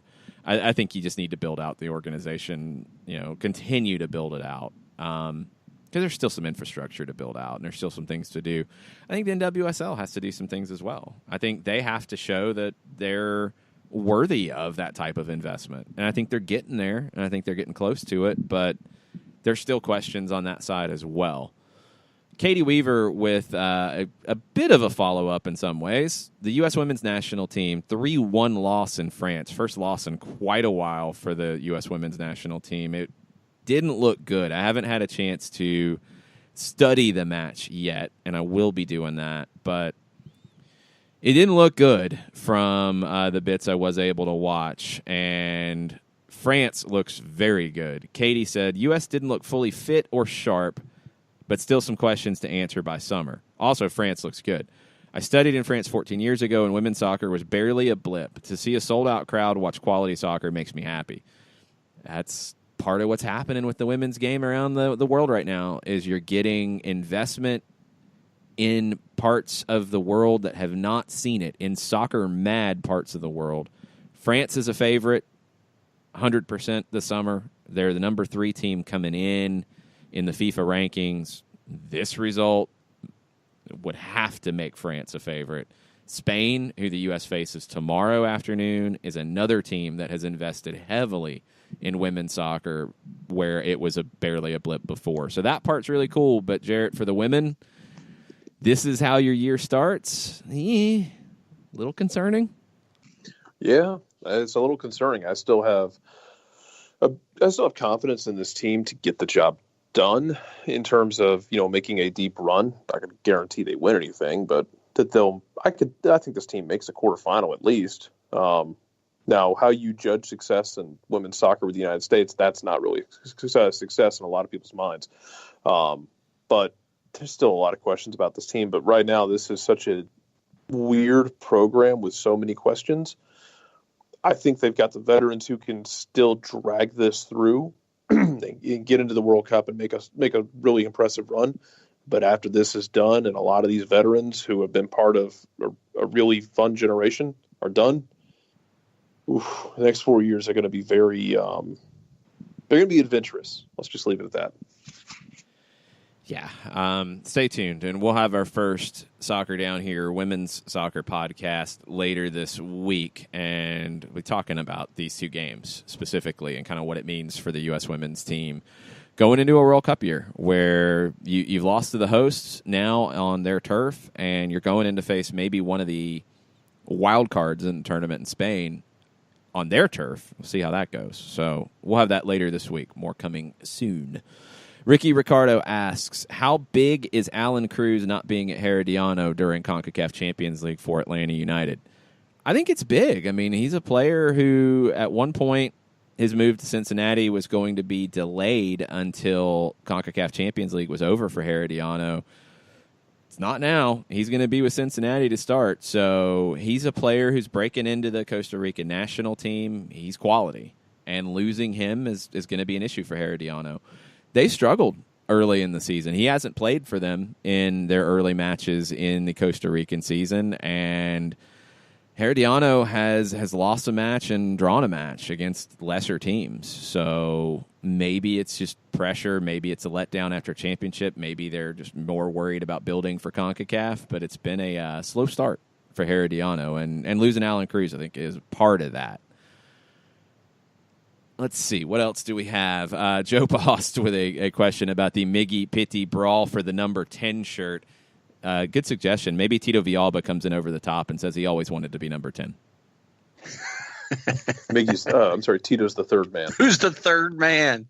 Well, that'd be if they're on the same team. He would have to be. It'd be, oh my God, that's Tito Villalba's music, and he'd come out with a steel chair and hit them both in the back and grab the shirt for himself. Stunners. Yes. Look at all of this garbage in this ring. That's true. That's true.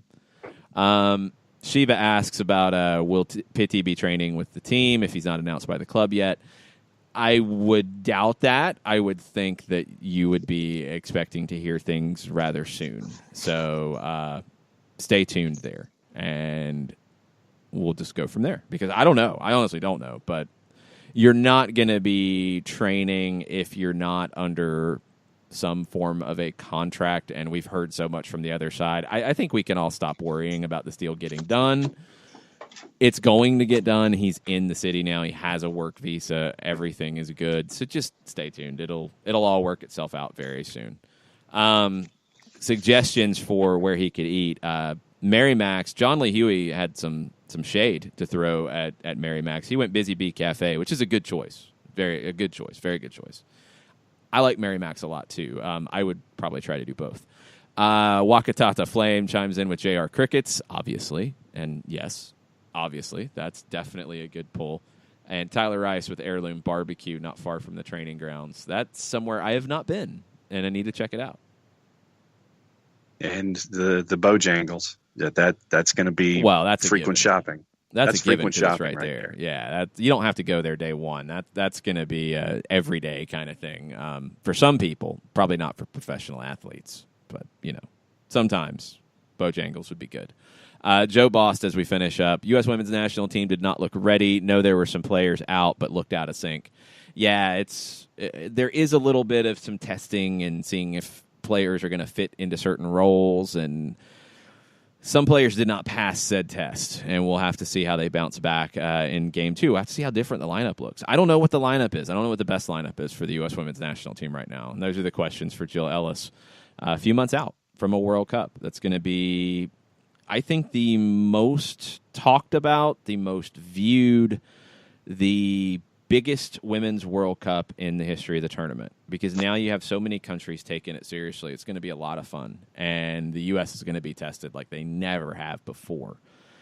Going to have to be ready for it, and I don't know. I don't know. I have some questions. I've had questions even though they've been getting results. I have some bigger questions now, so it's going to be fun to watch this lead up, and it's going to be fun to talk about more than 2-3 contenders, because I think this is a very open tournament with a lot of different countries who could end up lifting the trophy at the end of the day. That's it for an Overreaction Monday. We'll be back tomorrow, Tuesday. Thoughts. We'll definitely have thoughts on Pitti Martinez, on Atlanta United, on any new talk that comes out of England or Spain or France or Italy or Germany or anywhere else during the silly season, and how that might relate to Atlanta United. We'll get you all caught up tomorrow on all of the latest. Thanks for listening today. Thanks for contributing. Thanks for offering some lunch suggestions that I might take you all up on, and maybe Pitti Martinez will as well. But thank you. Mucha plata, y'all. Mucha Martin from Wakefield, y'all.